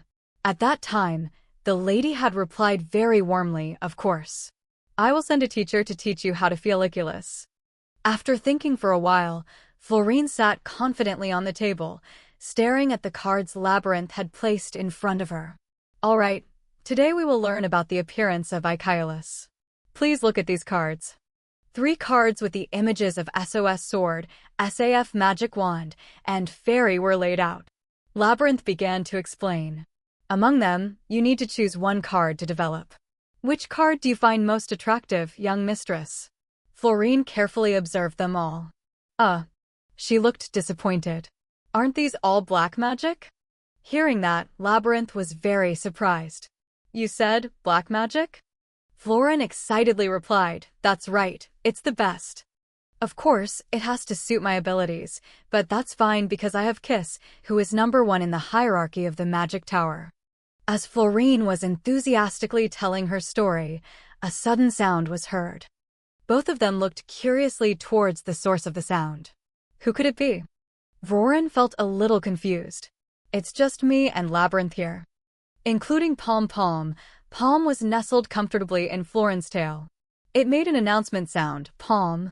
Hearing that, Labyrinth raised his hand to adjust his glasses, his eyes thoughtfully looking at Palm as if considering something. A moment later, Labyrinth spoke up. It seems there's a problem with today's class. We'll have to postpone it until tomorrow morning. Florine felt a little disappointed. Is that so? What a shame, but what can we do? At this point, Labyrinth turned to instruct Florine. When the next schedule is finalized, I will inform you. And that golem, may I borrow it for a bit? Hearing this, Florine was quite surprised and asked, borrow Pom? Florine obediently handed Pom over to Labyrinth, not forgetting to remind him, all right, but remember to return it to me. He smiled brightly and replied, yes, I will bring it back to your room personally. You don't need to worry. At this point, Florine began to think idly, maybe this is a good thing. I can use this opportunity to go back and think about what wish to make to the family head. Then she raised her hand, her mouth grinning from ear to ear. Well, I'll be heading back first. See you later, La Pyron. Flori quickly left, leaving only Labyrinth standing alone in the room. His face couldn't have been colder as he asked with a suspicious gaze, when did I give you permission to hold classes? At that moment, Pom-pom in Laparen's hand suddenly spoke. Sorry. At the same time, a blinding light appeared. Before Laparen now was Carasis, speaking. I was curious to see if the Driplian daughter-in-law is doing well. Is anyone daring to bully her? Let's just say I've only glanced at the official schedule for the Driplian daughter-in-law. Labyrinth looked angry, his eyes about to pop. Don't bother me. If you do that again, I'll go to the family head and say I won't be teaching anymore. Hearing this, Carasis didn't seem panicked at all. He apologized carelessly. Sorry, I won't do it again. Labyrinth looked at Carasis with a helpless expression. I'm at a loss for words. So, you're at Mount Iantarosa? Carasis replied, yes, but I don't see Sir Idaho anywhere. Hearing Idaho's name, Laparen also felt a tinge of regret. He was so shocked that he even gave up his position as the Knight Commander. Because he regretted not being able to protect Lady Ariadne, he went into the deep forest where there's no one. It won't be easy to find him. Carasis didn't pay much attention to Labyrinth's words. He gave a self-satisfied smile and said with a somewhat sly expression, yes, that's right. But I want to see my daughter-in-law as soon as possible, no matter what it takes. Seeing this expression, Labyrinth was completely at a loss for words. As soon as Carasis finished his sentence, Labyrinth frantically warned him. That being said, you're not allowed to blow up the entire mountain or burn down the forest. Don't do anything crazy. It's all forbidden. Carasis frowned, looking displeased. I'll have to go that far for Sir Idaho to finally show up and kick my ass. Hearing that, Laparen immediately shouted, if you do that, I'll go tell on you to the young mistress. Kira SOS let out a sigh. Oh, then that won't do. The only option left is to draw a grand magic circle to summon all the blizzards living around here. Laparen still felt it was a bit unreliable and reminded him, whatever it is, it should be resolved peacefully. Then he smiled confidently. I know. Once it's resolved, I'll contact you again. Laparen replied immediately, I hope the answer will be positive. I'm waiting for good news from you. Then the communication screen went black. At this moment, Carasis's voice echoed, you must have heard the whole conversation. You can come out now. Immediately, a rustling sound came from nearby. Carasis muttered, as expected, he appeared immediately. Just coming all this way to find him is a hassle, but Florin needs the backing of the Idaho family. No one will dare to look down on Florin if behind her is a loyal person with a noble lineage. Carasis thought to himself, perhaps Sir Idaho will change his mind after meeting her. Why? Because that child is very much like my sister. The desire to keep her in the family is probably for that reason as well. To do that, I must bring Sir Idaho back. Thinking this, he called out Salons. Carasis observed his surroundings and thought, so, he's nearby. So he announced directly, there is a child who needs a marquis's protection. It's a child that Sister Ari arranged for beforehand. Salons's deep voice rumbled, really? Carasis immediately affirmed, yes, it's true. Although he said that, in his heart, he was secretly scheming, of course, that's a blatant lie. But it's also a harmless lie. I only swore loyalty to Sister Ari. I'm currently lost because I've lost my purpose. So Carasis tried his best to persuade him. Come back. Go and see what Sister Ari has left behind. Salons didn't answer directly and just took a deep breath. Carasis quietly observed Salons's actions. Amidst the white snow, Carasis and Salons stood side by side. Carasis's heart was filled with anticipation that a child like Florin would be worthy of becoming his new purpose. Back at the mansion, the brown-haired girl asked with wide eyes, Hey, have you heard? The blonde girl smiled brightly and replied, that? The young mistress found the gift that Lady Ariadne had hidden. The two of them were still excitedly discussing. The young mistress has achieved so much in such a short time since she arrived. I was a little hesitant at first, but it seems the rumor about the saintist is true. After the young mistress arrived, the atmosphere in the mansion seems to have become strangely lively. The young mistress is the savior of us all. At the very least, let's try to prepare a banquet to celebrate the young mistress. At the same time, Florine had also heard all their praises. At this moment, Linda smiled brightly, holding a mirror, and asked, "Young mistress, your makeup is done. Shall I let you look in the mirror?" Florine happily replied, "Yes." Then Linda excitedly handed the mirror to Florine. "Here, take a look. Very, very cute, right?" Even Florine was surprised by her own beauty. Florine looked at herself in the mirror with delight. "Wow, is this me?" Linda really put her heart into this makeup. She said gratefully, "Thank you, Linda. I really like it." Hearing this, Linda happily replied, "Because the main character today is the young mistress." Hearing this, Florine's face fell. "Wow, so that's why you've been doing my makeup since this morning." Linda covered her mouth and giggled. "Haha, because there are many things I want to put on you.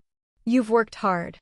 Then Linda suggested, "In return, there's still some time before the banquet starts. Would you like to go for a walk with John to relax your mind?" Florine replied wearily, "Yeah, I guess so. I need some fresh air." Linda walked away in a hurry. "Yes, I'll immediately tell Sir John to prepare for a walk. Please wait for me." Florine obediently replied, "MHM." Florine sat curled up, her hand on her forehead, pretending to be very tired. "I'm a little tired, but this is a banquet for me. I'm so nervous. It's something I never even dared to imagine before. I'm so excited." At the same time, someone angrily slammed their fist on the table. "Damn it." Guy grumbled angrily. "What's so great about that albino that everyone's making such a fuss? And they're even throwing a banquet. Ridiculous." Just remembering Florine's wrinkled face, "I'm not the only candidate, you know." "You idiot," Guy grew even more furious. "That mediocre thing, it dares to look down on a prince like me." He shouted, "It's obvious that I'm superior to the others in both swordsmanship and everything else. I even gave up going to the Knight Academy to join this family. Just because of that lowly thing of unknown origin, my image has been damaged, but the other candidates have also started to secretly look down on me." The more he thought, the angrier Guy's eyes became. He turned to the person next to him and asked, "Do you think it's right for me to be treated like this?" Hearing this, the person replied firmly, "How dare they treat a prince like that? I will absolutely not forgive that person. Your Highness, should I proceed with the plan?" Guy, with a determined look in his eyes, ordered, "Yes, do it." He asked urgently, "You've been preparing secretly, haven't you?" The close aide confidently replied, "Of course, and without leaving a trace, Your Highness." As soon as the Queen finished reading the letter the prince sent, she immediately sent me here without anyone knowing. Hearing this, Guy began to relax his facial muscles. "All right, well done." Then that close aide reported the plan. "If we destroy this heir's mansion, obviously, the prince is the victim, so the chance of being suspected is very low. Instead, before the time bomb explodes, the prince must leave this place and go to a crowded area. There must be many testimonies claiming to have seen the prince for you to easily clear your name from the list of suspects." Hearing this, Guy also instructed, "I know. Remember to time it so it explodes at the right moment." Then he gave the order, "Now I'm going to that damn banquet. I'll leave the rest to you." He replied, wearing a robe, "Yes, Your Highness." Before leaving, Guy deliberately emphasized, "For lycanvium." Hearing that, the other person just gave a mysterious smile, repeating Guy's words, "For lycanvium." On Florine's side, as soon as she appeared, there were whispers. "Hey, look. Could that be the rumored young mistress?" At this moment, John smiled with a confident and proud expression, while Florine was perched on his shoulder. Suddenly, two people walked up to John. One of them said, "Hey, John, you've gotten quite a promotion." The person next to him chimed in, "I'm so jealous of this guy." The blonde girl cheerfully said to Florine, "Young mistress, if this guy makes a mistake, just throw him away and call for me." The blue-haired young man immediately interjected, "No, call me." Faced with their enthusiasm, Florine was a little overwhelmed. She replied shyly, "For now, John is still doing a very good job." At that, the two of them feigned heartbreak. "Do we have no hope?" John uncomfortably reminded the two of them, "The young mistress is getting annoyed. I'm leaving now." Seeing this, The blonde girl's face twisted in annoyance and she mocked, "That guy, just leaving like that?" Only then did Florine let out a sigh of relief. Even though they had walked some distance, Florine could still clearly hear their sighs. "I'm so jealous. If only I could see the young mistress up close like that, even just once. I want to stroke that soft tail." So she turned and called John. John immediately replied, "Yes, young mistress." Florine asked shyly, "Am I that cute?" Even though she asked directly, she felt very embarrassed. It's a bit weird to ask this myself, but from my perspective, as a former human who wouldn't find a small, weak animal cute? Besides me, everyone here is a beast man. I myself am an albino with no abilities. This made Florine a little hesitant to believe it. A child like me is liked by everyone. It feels so magical. Hearing her say that, John was alarmed and quickly reassured her. "What are you saying?" "Of course you're cute." Florine asked in surprise, "Really? But I can't transform into a human." John quickly picked her up and declared with fierce determination, "It's natural for a grown beast man to find a small beast man cute. Only those who pretend to bully you because you're an albino are the strange ones." Hearing him say that, Florine thought carefully. Come to think of it, it's normal for a grown human to find a child cute. Seeing Florine still pondering, John hesitated and said, "It seems you're very concerned about not being able to transform into a human. I'll tell you a fact." Hearing this, Florine looked at him with curiosity. So John explained immediately, basically, most children are not proficient in transforming into humans, so they often hide in their animal forms. Special cases who can transform into humans when they are young are only the monsters of the Driplien family. Florine exclaimed in surprise, "Really?" She asked excitedly, "So there are other children in other families who can't transform into humans like me?" John replied, "Yes, that's usually the case. Families that can produce alpha-type monsters are very rare." After John cleared up her confusion, her expression was thoughtful. "So that's how it is. It makes sense. No child is perfect from the start. Because I was looking at the Driplien family, I thought my ability to transform was delayed and felt impatient. But hearing John's words, I feel a little more at ease." So Florine said happily, "Thank you, John. I'm fine now." John gave a gentle smile. "That's good to hear." Florine curled up comfortably on John's shoulder. She comforted herself, telling herself not to be too impatient. Just live peacefully. The day she could turn human would eventually come. Suddenly, a sound made both of them extremely alert. What was that? Looking toward the forest, John vaguely thought it seemed to be coming from over there. A bad feeling arose in John's heart. Could it be? Florine suggested, "I think something bad is happening.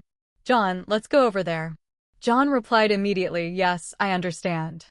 As soon as he finished speaking, John immediately dashed into the forest. The two curiously followed the sound. It was definitely coming from nearby. While they were feeling confused, a scream echoed out. "Run!" 3 boys, with tears and snot running down their faces, screamed as they ran. "Monster! That thing is a monster!" They had to run fast, but the brown-haired boy accidentally bumped into John. He looked up in fear. "What's this?" Upon seeing the tall man in front of him, the brown-haired boy seemed surprised. "John?" John frowned, looking displeased. "Are you young masters fighting again?" Hearing this, Florine thought with some surprise again. John continued with a serious face, "I'm sure you young masters are aware that a banquet will be held tonight to welcome the young mistress. Please return and prepare." Hearing this, the brown-haired boy snapped, "Even if you hadn't told us, we were going to. Leave us alone." With that, he quickly ran off. The blue-haired boy hurriedly chased after him. Florine looked at John thoughtfully. She felt that John was different from usual, very cold. From the sound of it, this wasn't the first or second time this had happened. She curiously looked at the red-haired boy sitting under the tree. Did the other kids gather just to bully him? Why wonder when she could just ask directly? With that thought, Florine jumped down from John, startling him. "Young mistress." Florine carefully approached the red-haired boy. She asked with concern, "Are you okay? It looks like you're badly hurt. We can't leave you like this." Come with me, let's get you treated. Otherwise, it will leave a scar. But as she said this, Florine suddenly stopped. She looked at the boy in front of her with bewilderment, thinking, this child. He's so handsome. Even though the red-haired boy was covered in scrapes, his radiant face couldn't be hidden, leaving Florine stunned. She stared at his face, silently appraising him. He wasn't just handsome, he was incredibly good-looking. A unique beauty with distinct foreign features. This is what you call handsome, isn't it? Florine just stood there, staring at him without blinking. The boy, noticing her constant gaze, shyly turned away. John approached and asked, "Did they bully you again?" "Young Master Ian." Hearing John call his name, Florine was startled and remembered. This child. He's Ariadne's eldest son, whom I saw on the family tree, Ian Ripley. John suggested, "Young master, you need to go to the infirmary. I'll take you there." Florine, remembering he was injured, quickly added, "Oh, that's right. You should go to the infirmary first." But Ian stubbornly replied, "No need. Don't tell anyone about this." "But, young master." Florine saw a tiger tail wagging and thought, "Oh, could this be?" She just now noticed that Ian's hands and tail were exposed. Florine was very worried. It seemed he was so injured he couldn't maintain his human form. Leaving him like this would be dangerous. She said to Ian, "Go to the infirmary." Florine clung to his leg and continued, "If it gets infected, you'll be the only one to suffer. Besides, what if those kids come back to bully you again?" Florine softened her voice and pleaded with him. "If you don't want to go to the infirmary, I'll pretend to be sick and call the physician to my room, okay?" Florine once again thought about the name, Ian Ripley. She tried to remember. Last time, after seeing his name on the family tree, she tried to recall the original story, but in the end, she couldn't remember anything. Florine only remembered that in the latter half of the original story, all the heirs became alphas, which made her confused. She grew more and more curious about why Ian couldn't become a male lead candidate and what kind of child he was. Back in the present, Florine still couldn't believe it. She never expected Ian to be treated like this, especially since he was Ariadne's biological son. Ian turned away and replied to Florine, "Leave me alone." But she thought, no. I can't leave him like this. Florine trotted in front of Ian and changed the subject. "Hey, you're going to the banquet, right? They'll have roasted turkey, it's delicious. If you take your medicine, the civet will give you a gift." Florine kept talking nonsense to get Ian's attention. "As for those guys from before, if I see them again, I'll spank their butts. Like this and this." Seeing Ian's expression change, Florine celebrated inwardly. He reacted this time. What should I say next? After a moment's thought, Florine jumped up again. "Wow, the weather is beautiful." But all her efforts were shot down by Ian. He replied coldly, "If you have eyes, look at the sky. You call this beautiful?" Florine didn't want to give up. She tried to find something else to say. "Ian is so handsome." Hearing that, Ian couldn't help but shyly reply, "You." Suddenly, a shout came from the distance. "What kind of barbaric act is this?" Florine glanced over, annoyed to see who it was. She thought, what the hell is he talking about? I was in a good mood. The man had now reached them. He immediately started scolding Ian. "If you wish to be chosen by the young mistress, you must maintain proper etiquette and a dignified appearance. I have told you time and again to stop this barbaric behavior." Florine didn't know who he was. She wondered to herself, what? Who is he to yell at Ian like that? He then ordered Ian, "Since you've broken your promise, you will not attend the banquet tonight. Go to the punishment room and wait. I will punish you." Florine was furious at his outrageous words. This bastard really knows how to provoke people. He didn't even bother to find out what happened and just started yelling. "This is my banquet. What gives him the right to decide if Ian can attend or not?" John whispered in her ear, "That's Weasel, the etiquette teacher for the heirs." Florine was shocked. What? An etiquette teacher? Her anger surged. A person like that is an etiquette teacher? Looking at Ian's condition, this clearly wasn't the first or second time. This can't continue. Florine was determined. She couldn't let someone like him get away with this. She spoke up, criticizing Weasel. Why didn't you greet me? Hearing her voice, he was a little surprised. What's that? Weasel looked at Florine for a moment, silently sneering. What is this tiny thing? John coughed a few times to deliberately remind him to greet the young mistress. But Weasel ignored Florine. He changed his attitude completely to greet John. Well, look who it is. Weasel walked past Florine, speaking only to John. If it isn't Sir Grizzly. Weasel even glanced at her with contempt while eagerly asking John, Sir Grizzly, what brings you here? Weasel added disdainfully, is this tiny thing our successor mistress? His actions had made Florine furious. What? Tiny thing? Are you done talking? Weasel continued to smile and bow to John. My name is Weasel Momenta. I hope for your assistance in the future. Florine rushed down the steps, incredibly frustrated. I'm so mad. If there wasn't anything else to say, I would have taught him a lesson. This won't do. Florine immediately called out, Pom-Pom. It appeared instantly. Florine pressed it a few times. Pom-Pom immediately emitted a sound, rude. This made Weasel turn his head in surprise as Florine spoke. You're the etiquette teacher, right? Pom-Pom translated immediately. As an etiquette teacher, you don't even know the basic courtesy of greeting someone? Florine continued. Ian did nothing wrong. Pom-Pom assisted her again. Ian was being bullied by others. Why are you scolding him? But Weasel didn't seem to care. He just replied nonchalantly, I was so overjoyed that I was rude. Please be generous and forgive me. He added mysteriously, but there's something the young mistress doesn't know. Florine frowned and asked, what is it? Weasel told her that young Master Ian carries the blood of the enemy and has a very wild nature. Everyone knows that Lady Ariadne went to the battlefield and became pregnant with the child of a man from an enemy nation. I hope the young mistress is also aware of this. Florine seemed surprised. She exclaimed, what? But in reality, she didn't really care. What the hell is he talking about?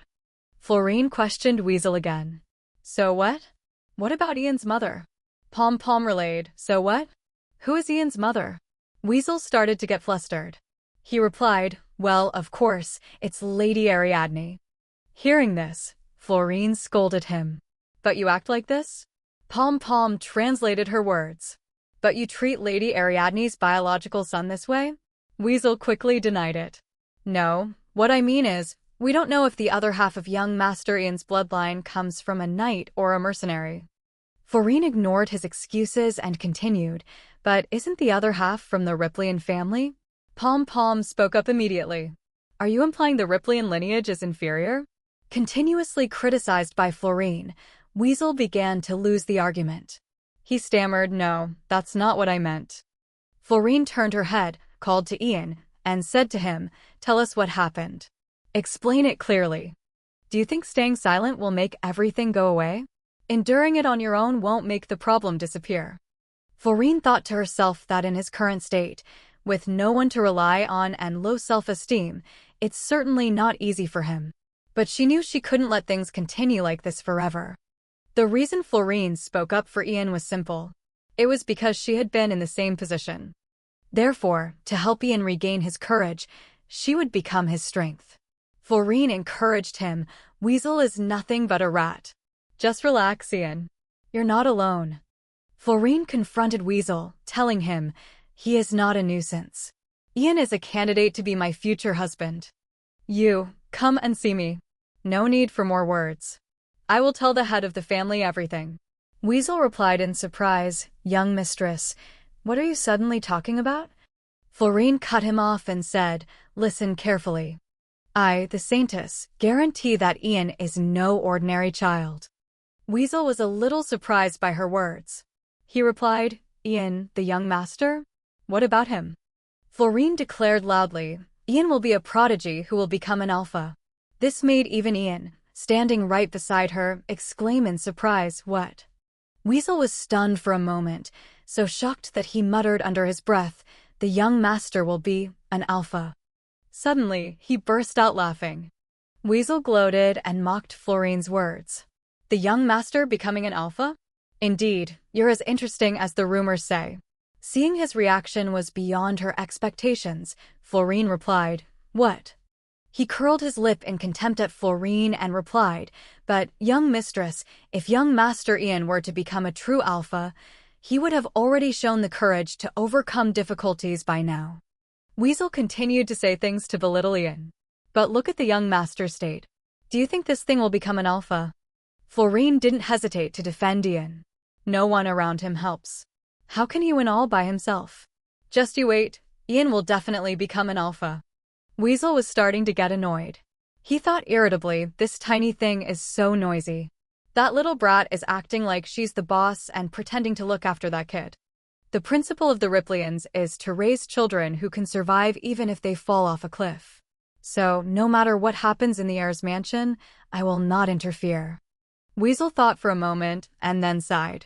In his heart, he wanted to make her shut up. But today I can only retreat in silence. He knew his own abilities. I'm no match for Sir John Grizzly. Weasel always looked down on Ian. Sooner or later, that albino's kindness will end. Because that useless thing is just a weakling. If he can't even protect his own life, how can he set foot in the main mansion? He put on a fake smile and pretended to reply, "Yes, if that's the case, I would be overjoyed." With that, Weasel turned on his heel and left. "It's time for me to go. I'll take my leave." Florine trembled with anger. His hateful attitude disgusted her. How can someone like that exist in this world? "Just wait, you'll regret this later." Suddenly, Ian beside her spoke, "You don't have to help." Florine looked up in surprise and replied, "What?" Ian repeated, "You don't need to help me. And you don't need to defend me." Florine sighed, thinking, this guy, is it that hard to say thank you? Puberty must have hit him early. I guess I'll have to put up with it. Even though she heard what he said, Florine still tried to encourage Ian. Yeah, but Ian can become an alpha. According to the prophecy, Ian is clearly capable. She even turned to ask, right, John? He immediately replied, yes. Looking at how he uses his physical abilities, I can see the young master has talent. This wasn't just empty talk. Receiving confirmation from John, Ian's face clearly brightened up. But his mood dropped again just as quickly. Ian said in an aggrieved tone, "Then why can't I go to the military academy?" Hearing that, Florine understood the problem. So Ian really wants to go to the military academy. All this time, he's been enduring it without saying a word. Seemingly realizing his words were too childish, Ian quickly said, "No, just pretend I didn't say that." Florine felt even more sympathy for him. "Ian." She spoke up again to comfort him. "But thanks to you being here, I have a friend now." Ian was surprised. He turned and asked Florine a friend. Florine smiled brightly and replied, "Yes, you and I are friends." She also told Ian, "Come here. We're friends now, so I'm going to hug you." Ian didn't agree and asked, "Why do I have to do that?" Florine shamelessly kept saying, "Because we're friends, don't be shy." Ian, however, adamantly refused. John could only stand behind them and watch. Florine was happy she managed to tease Ian. She thought, this kid, why is he so embarrassed? You have to do things like this to get used to them. Suddenly, Florine caught a scent, a smell like cinnamon somewhere. She suddenly remembered that Labyrinth had taught her about this smell the other day. Florine immediately recognized it. This scent. I've smelled it in class. If she were human, her sense of smell wouldn't be sensitive enough to detect it. But this was clearly gunpowder. Florine became alert. She looked around. There's a banquet today, so there are no classes. Why am I smelling gunpowder here? Ian noticed her sudden silence. He wondered to himself, why did she suddenly go quiet? Ian asked her, "Why are you looking around?" Florine replied, "Oh, it's nothing." She suddenly realized that all these details felt very familiar. The smell of gunpowder, Ian covered in injuries. Why does this feel so familiar? Have I read about this somewhere before? But the strong smell was hindering her thoughts. Florine tried to remember in frustration. It's really distracting. Why is the smell of gunpowder so strong? Where is it coming from? Did someone spill it on the floor? Suddenly, Florine remembered. Oh, wait a minute. Gunpowder. Florine remembered a page from the story that said it happened about 10 years ago. A major incident. Jour was said to have caused an explosion at the mansion. As a result, one person died, Ian Ripley, the biological son of Ariadne and the child who started the war. Florine now also remembered the detail related to Ian. That's right, I remember now. Ian was mentioned in the original story. She remembered clearly that at that time, Rahim and Jour were on a date at the heir's mansion. Rahim was very excited to be there for the first time. So, this is the heir's mansion, the place where the Ripley heir is trained. Rahim also mentioned the past incident. I heard there was an accident here before, so it was rebuilt. It's so nice. I heard someone got caught up in it. They were so young. What a pity. Jour replied as if he had nothing to do with it. Ian. He told lies. It's such a tragedy. He was a good person. Just thinking about it pains my heart. Those words of sympathy moved Rahim. She liked him even more. Jour. You truly are a man with a warm heart. Jour lied without batting an eye. He replied to Rahim, not at all, I think it's only natural to feel that way. Jour had successfully won Rahim's affection. She told him, I like that about you. Jour continued to sweet-talk her. I like everything about you, Rahim. But deep down, he knew the truth. He didn't actually know much about him. All those heartbreaking words were just lies to score points with her. I'll be as gentle as you want me to be. That's why. For your whole life, you never need to know that I was the one who blew up this mansion. Jour was so cruel that he even wished it would have been better if I had eliminated all of them back then. If I had, I wouldn't have to share Rahim with anyone. Florine was stunned for a long time. I remember now. Jour said that when he was a child, he blew up the heir's mansion. She finally understood everything. So this was all Jour's fault. Ian got caught in it and died at that time. Florine thought to herself, I really want to tell the family head right away, but if I deal with the bomb first, I won't be able to find the culprit. I have to catch them to prevent this from happening again. The person who did this must be hoping for chaos. I have to do my best to prevent any damage and catch the culprit. Suddenly, an idea popped into Florine's head. Oh, that's right. Let's try that method. Scene change. At the heir's mansion, Jour was yelling furiously, What in the world are you talking about? He had just received a notification that the banquet's location would be changed. This made Jour extremely displeased. The banquet will be held here? Why so suddenly? His attendant beside him reminded him, Shoo, Prince. What if someone hears you? Jour trembled with anger. He couldn't accept that his plan had been ruined just like that. No way, my plan can't be ruined this easily. I was just going to blow up the heir's mansion to cause a little chaos while everyone was busy with the banquet at the main building. I thought if I did this a few more times, everyone would blame that albino and chase her away. But now they're suddenly having a treasure hunt here. Outside, maids and servants were bustling about, preparing for the banquet. They were also cheerfully talking about Florine. A treasure hunt? This cute event is perfect for the young mistress. That's right. It's been a while since we've had something like this. We have to hide the treasures well. This made Jour extremely worried. If the servants were going back and forth everywhere, wouldn't they discover the hidden bombs? Seeing the situation wasn't good, he ordered his attendant, hurry and retrieve all of them. The attendant sighed and replied, Yes, perhaps that would be for the best. He took out a black orb and muttered, First, from the nearest location. Suddenly, a voice from behind made him jump. Oh, that's strange. You haven't gone to hide the treasure yet. Florine, accompanied by John, strode in and confronted the two of them. But why? Has someone already started looking for the treasure? Jour's attendant was shocked and stepped back in fear. Isn't that the albino? To be discovered at this very moment. He started thinking of an escape plan. Damn it, this plan was only supposed to proceed when everyone's attention was on the main mansion. At this rate, the explosives under the floor will be discovered. What do I do? Everyone else has turned human, but that albino is an animal. She can smell the gunpowder. And even the grizzly bear has appeared. One small mistake and I'll lose my life. I have to come up with a good excuse. He had no choice but to make something up. About that, I was also on my way to hide a treasure. Florine smirked and mockingly demanded to see what he was hiding. So the thing in your hand is a treasure? Let me see. That bitch. He hid it further behind his back and refused. It's a treasure, but it's nothing special, so I'm embarrassed to show it to you. The attendant suggested, I think you can see it after I've hidden it. But Florine was adamant. No, I'll see it right now. He froze, muttering curses under his breath. Damn it.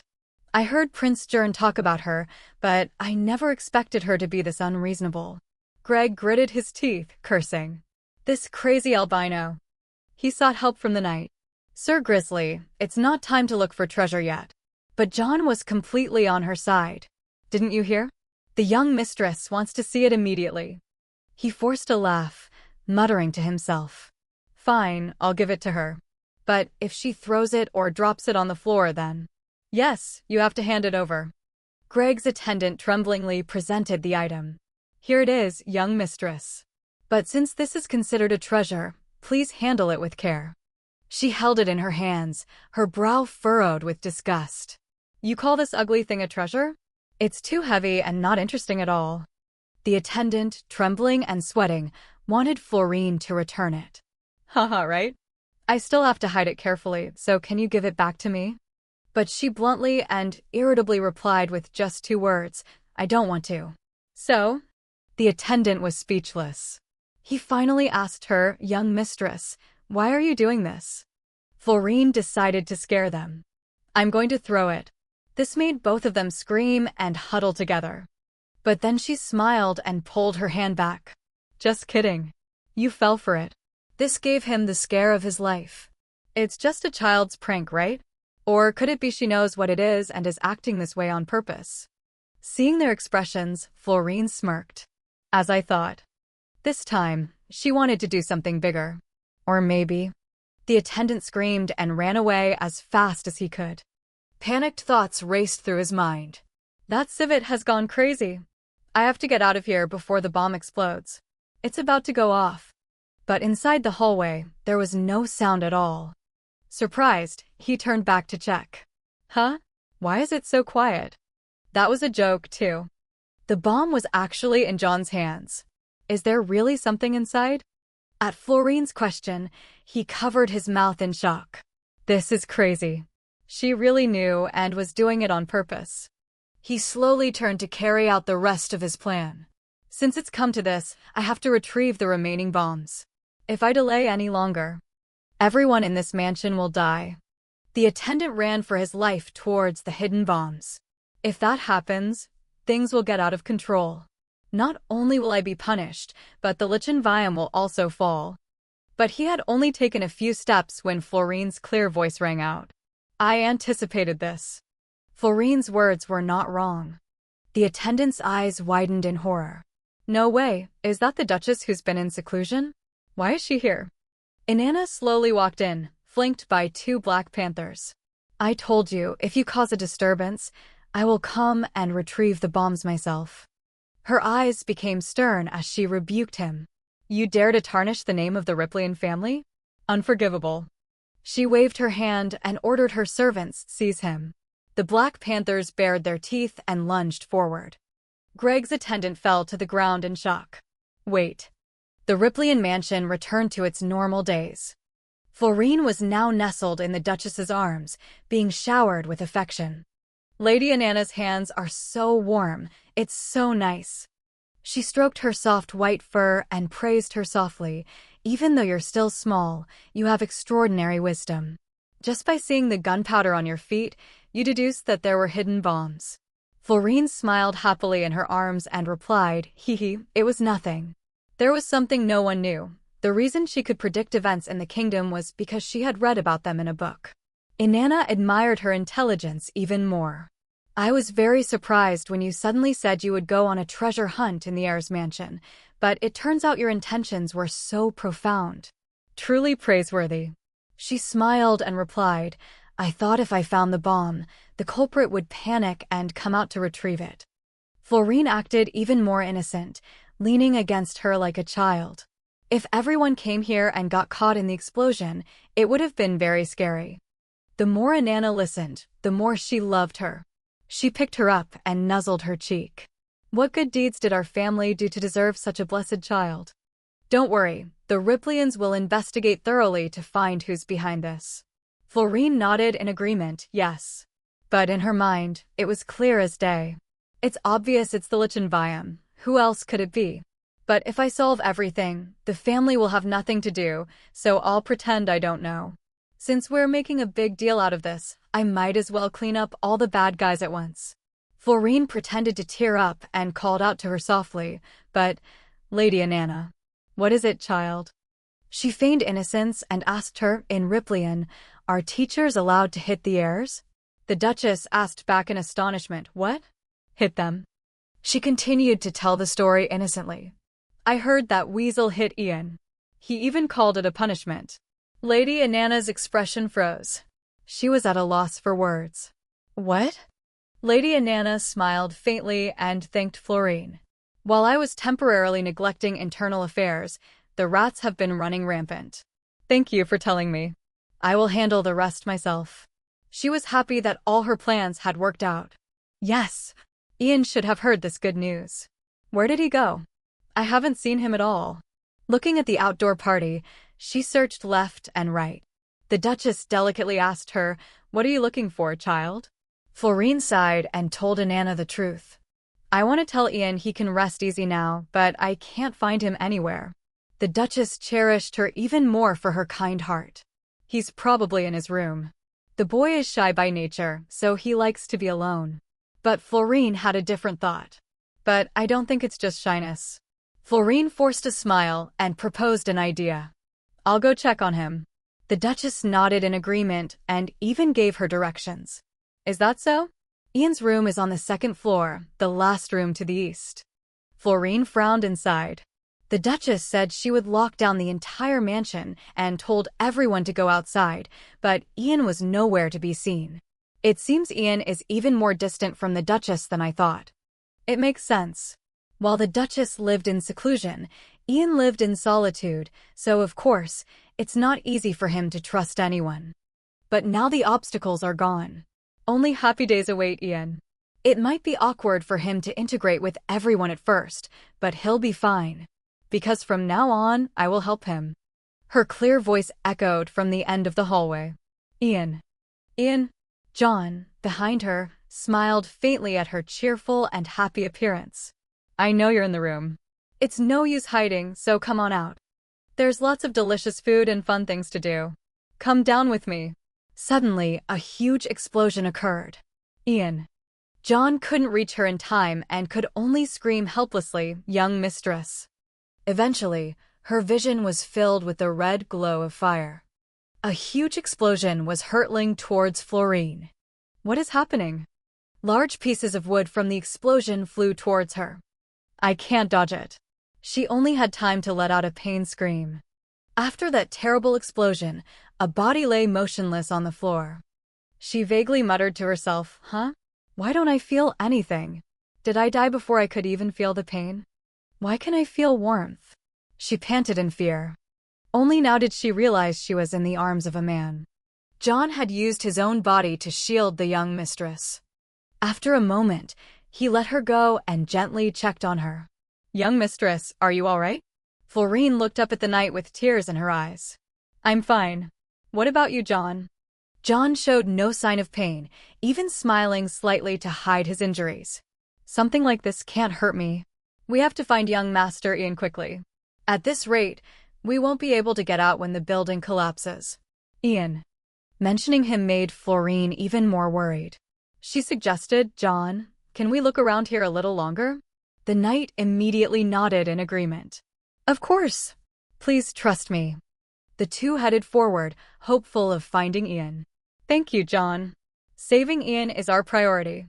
Yes, please hold on to me tightly. But he had only taken a few steps. A loud noise echoed out.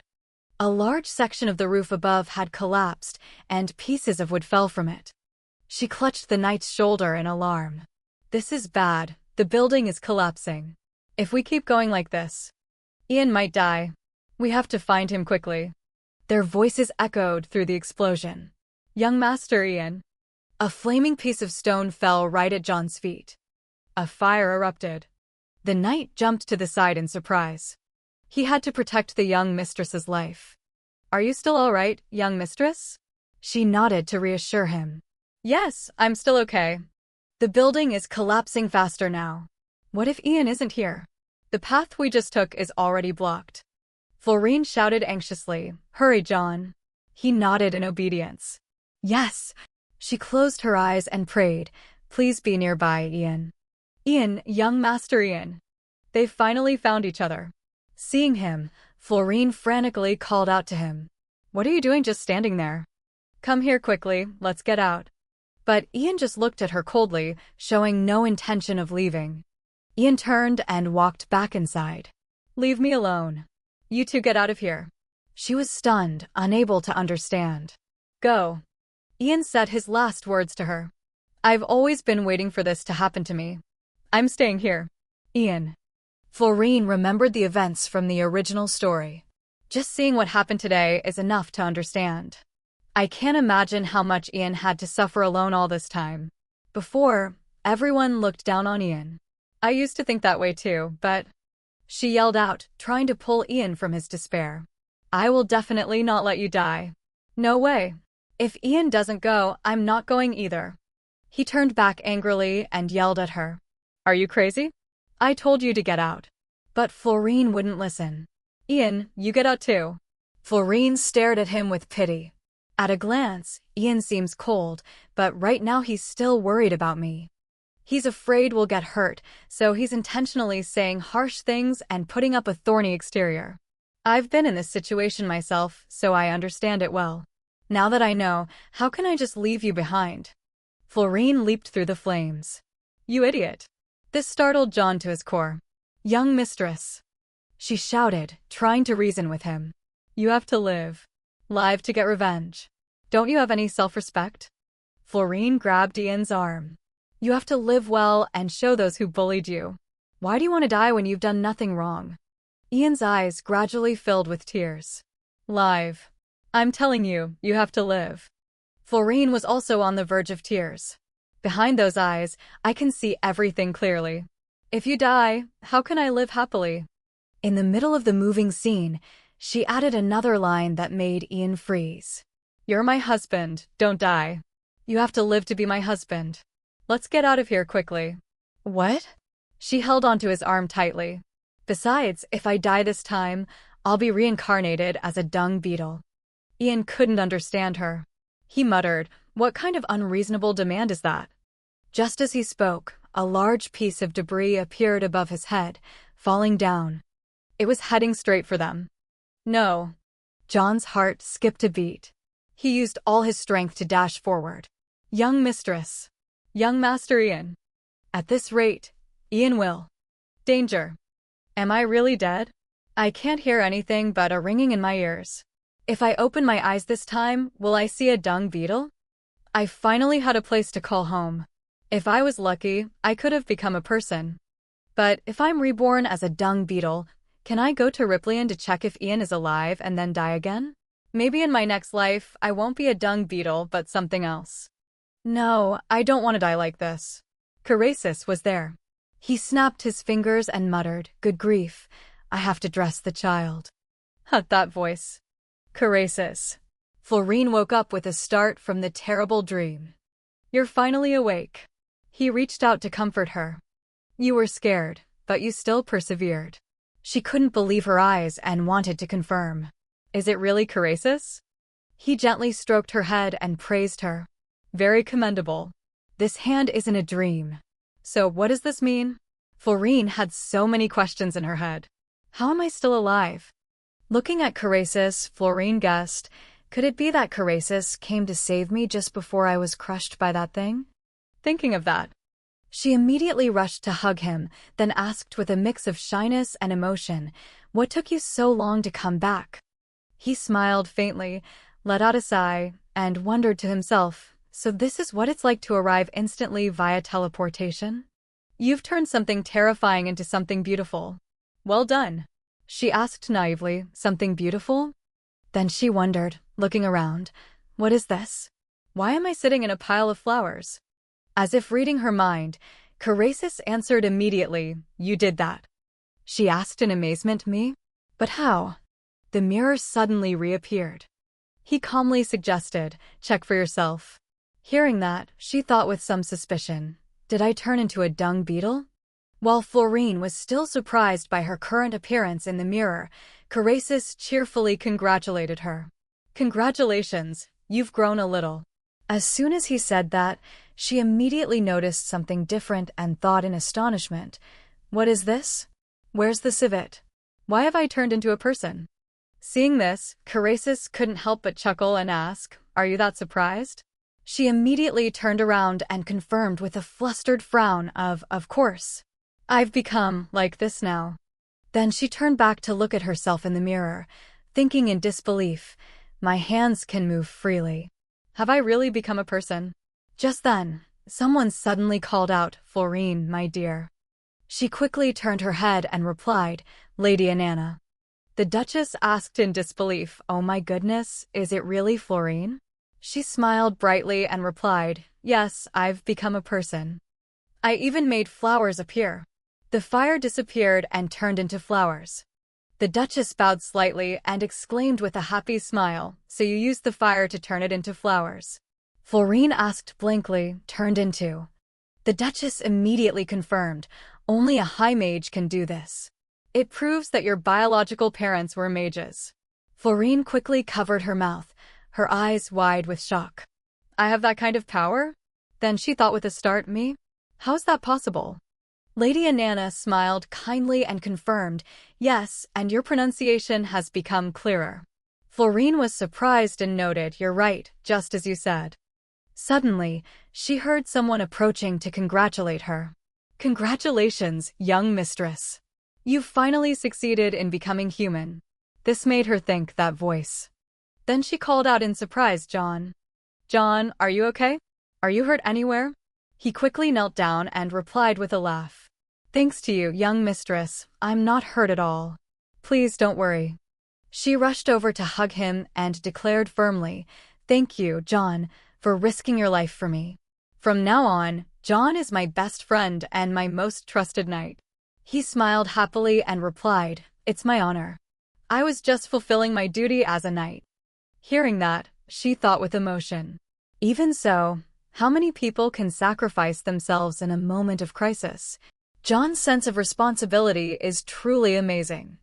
Then she gently kissed his cheek and said thankfully, Thank you, John. He quickly stood up, blushing with embarrassment. Young mistress. Seeing this, Florine giggled and thought, Look how flustered he is.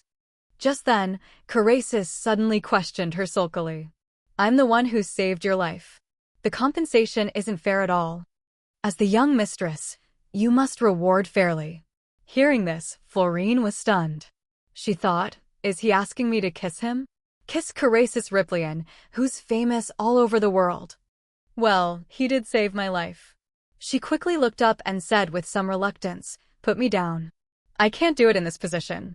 Carasis replied, So I just have to put you down? You have to kiss the left cheek once and the right cheek once. The master should receive more than the family's knight. She replied with some dissatisfaction, Well, that's true, so I can't argue with that. Then she thought with resignation. I guess I have to. She went over and gently kissed his cheek, saying, This is a reward for this incident. And this. As she said this, Florine quickly added in her mind, Is a reward for bringing me here. Seeing her stop mid-sentence, Carasis quickly asked, Why did you stop? What is this a reward for? She giggled and replied, It's a secret. But where is Ian? Then she thought confidently, Judging by everyone's reactions, he's probably not hurt. But I have to see it with my own eyes to be sure. He smiled faintly and replied, The person you're looking for is over there. As soon as she saw Ian, Florine immediately cheered with joy. Ian. Really, Ian, are you hurt anywhere? I was so worried about you. He hesitated slightly and replied, I'm fine. By the way, are you really that civet? She laughed and confirmed, "Yes, it's me, the civet." Hearing this, Ian's entire face suddenly turned bright red as he pretended to scoff. Hearing that noisy voice, it must be the clingy white civet. She asked irritably, "What?" Then she thought indignantly, why is he suddenly being so harsh? Suddenly, she sensed that something was not right. So she silently observed him for a moment. Then she quickly covered her mouth and thought with amusement, "He's embarrassed, how cute." Then she placed her hand on Ian's shoulder and promised confidently, "All right, Ian. From now on, I will take care of you. Call me Big Sister, that sounds good." He turned his head away shyly and asked, "Big Sister? What big sister, you little kid?" Hearing that, Florine couldn't help but feel pleased and thought, this just makes me want to tease him more. Then she suddenly hugged him and said, it's okay. This big sister will wait. Ian, trust me. The things that make you tired, from now on I will. All of them I will." As she said this, Florine thought with some surprise, Is it because I'm not stressed anymore? Or is it because Ian is warm? I suddenly feel so sleepy. Then she continued, "I will eliminate them." Hearing this, Ian was a bit confused and said, "Hey, what are you talking about? Let go of me." "Let go? Huh? Hey, what's wrong with you? Are you sleeping?"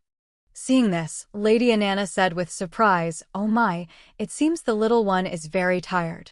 John immediately suggested, "I'll take the young mistress to her room at once." Meanwhile, Ian thought in shock, is she really asleep? In this situation? A little while later, in Florine's room, seeing her sleeping so peacefully made him feel helpless.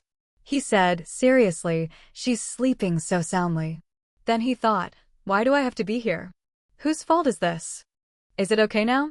Just as Ian thought he had successfully escaped from Florine, she unexpectedly grabbed his hand.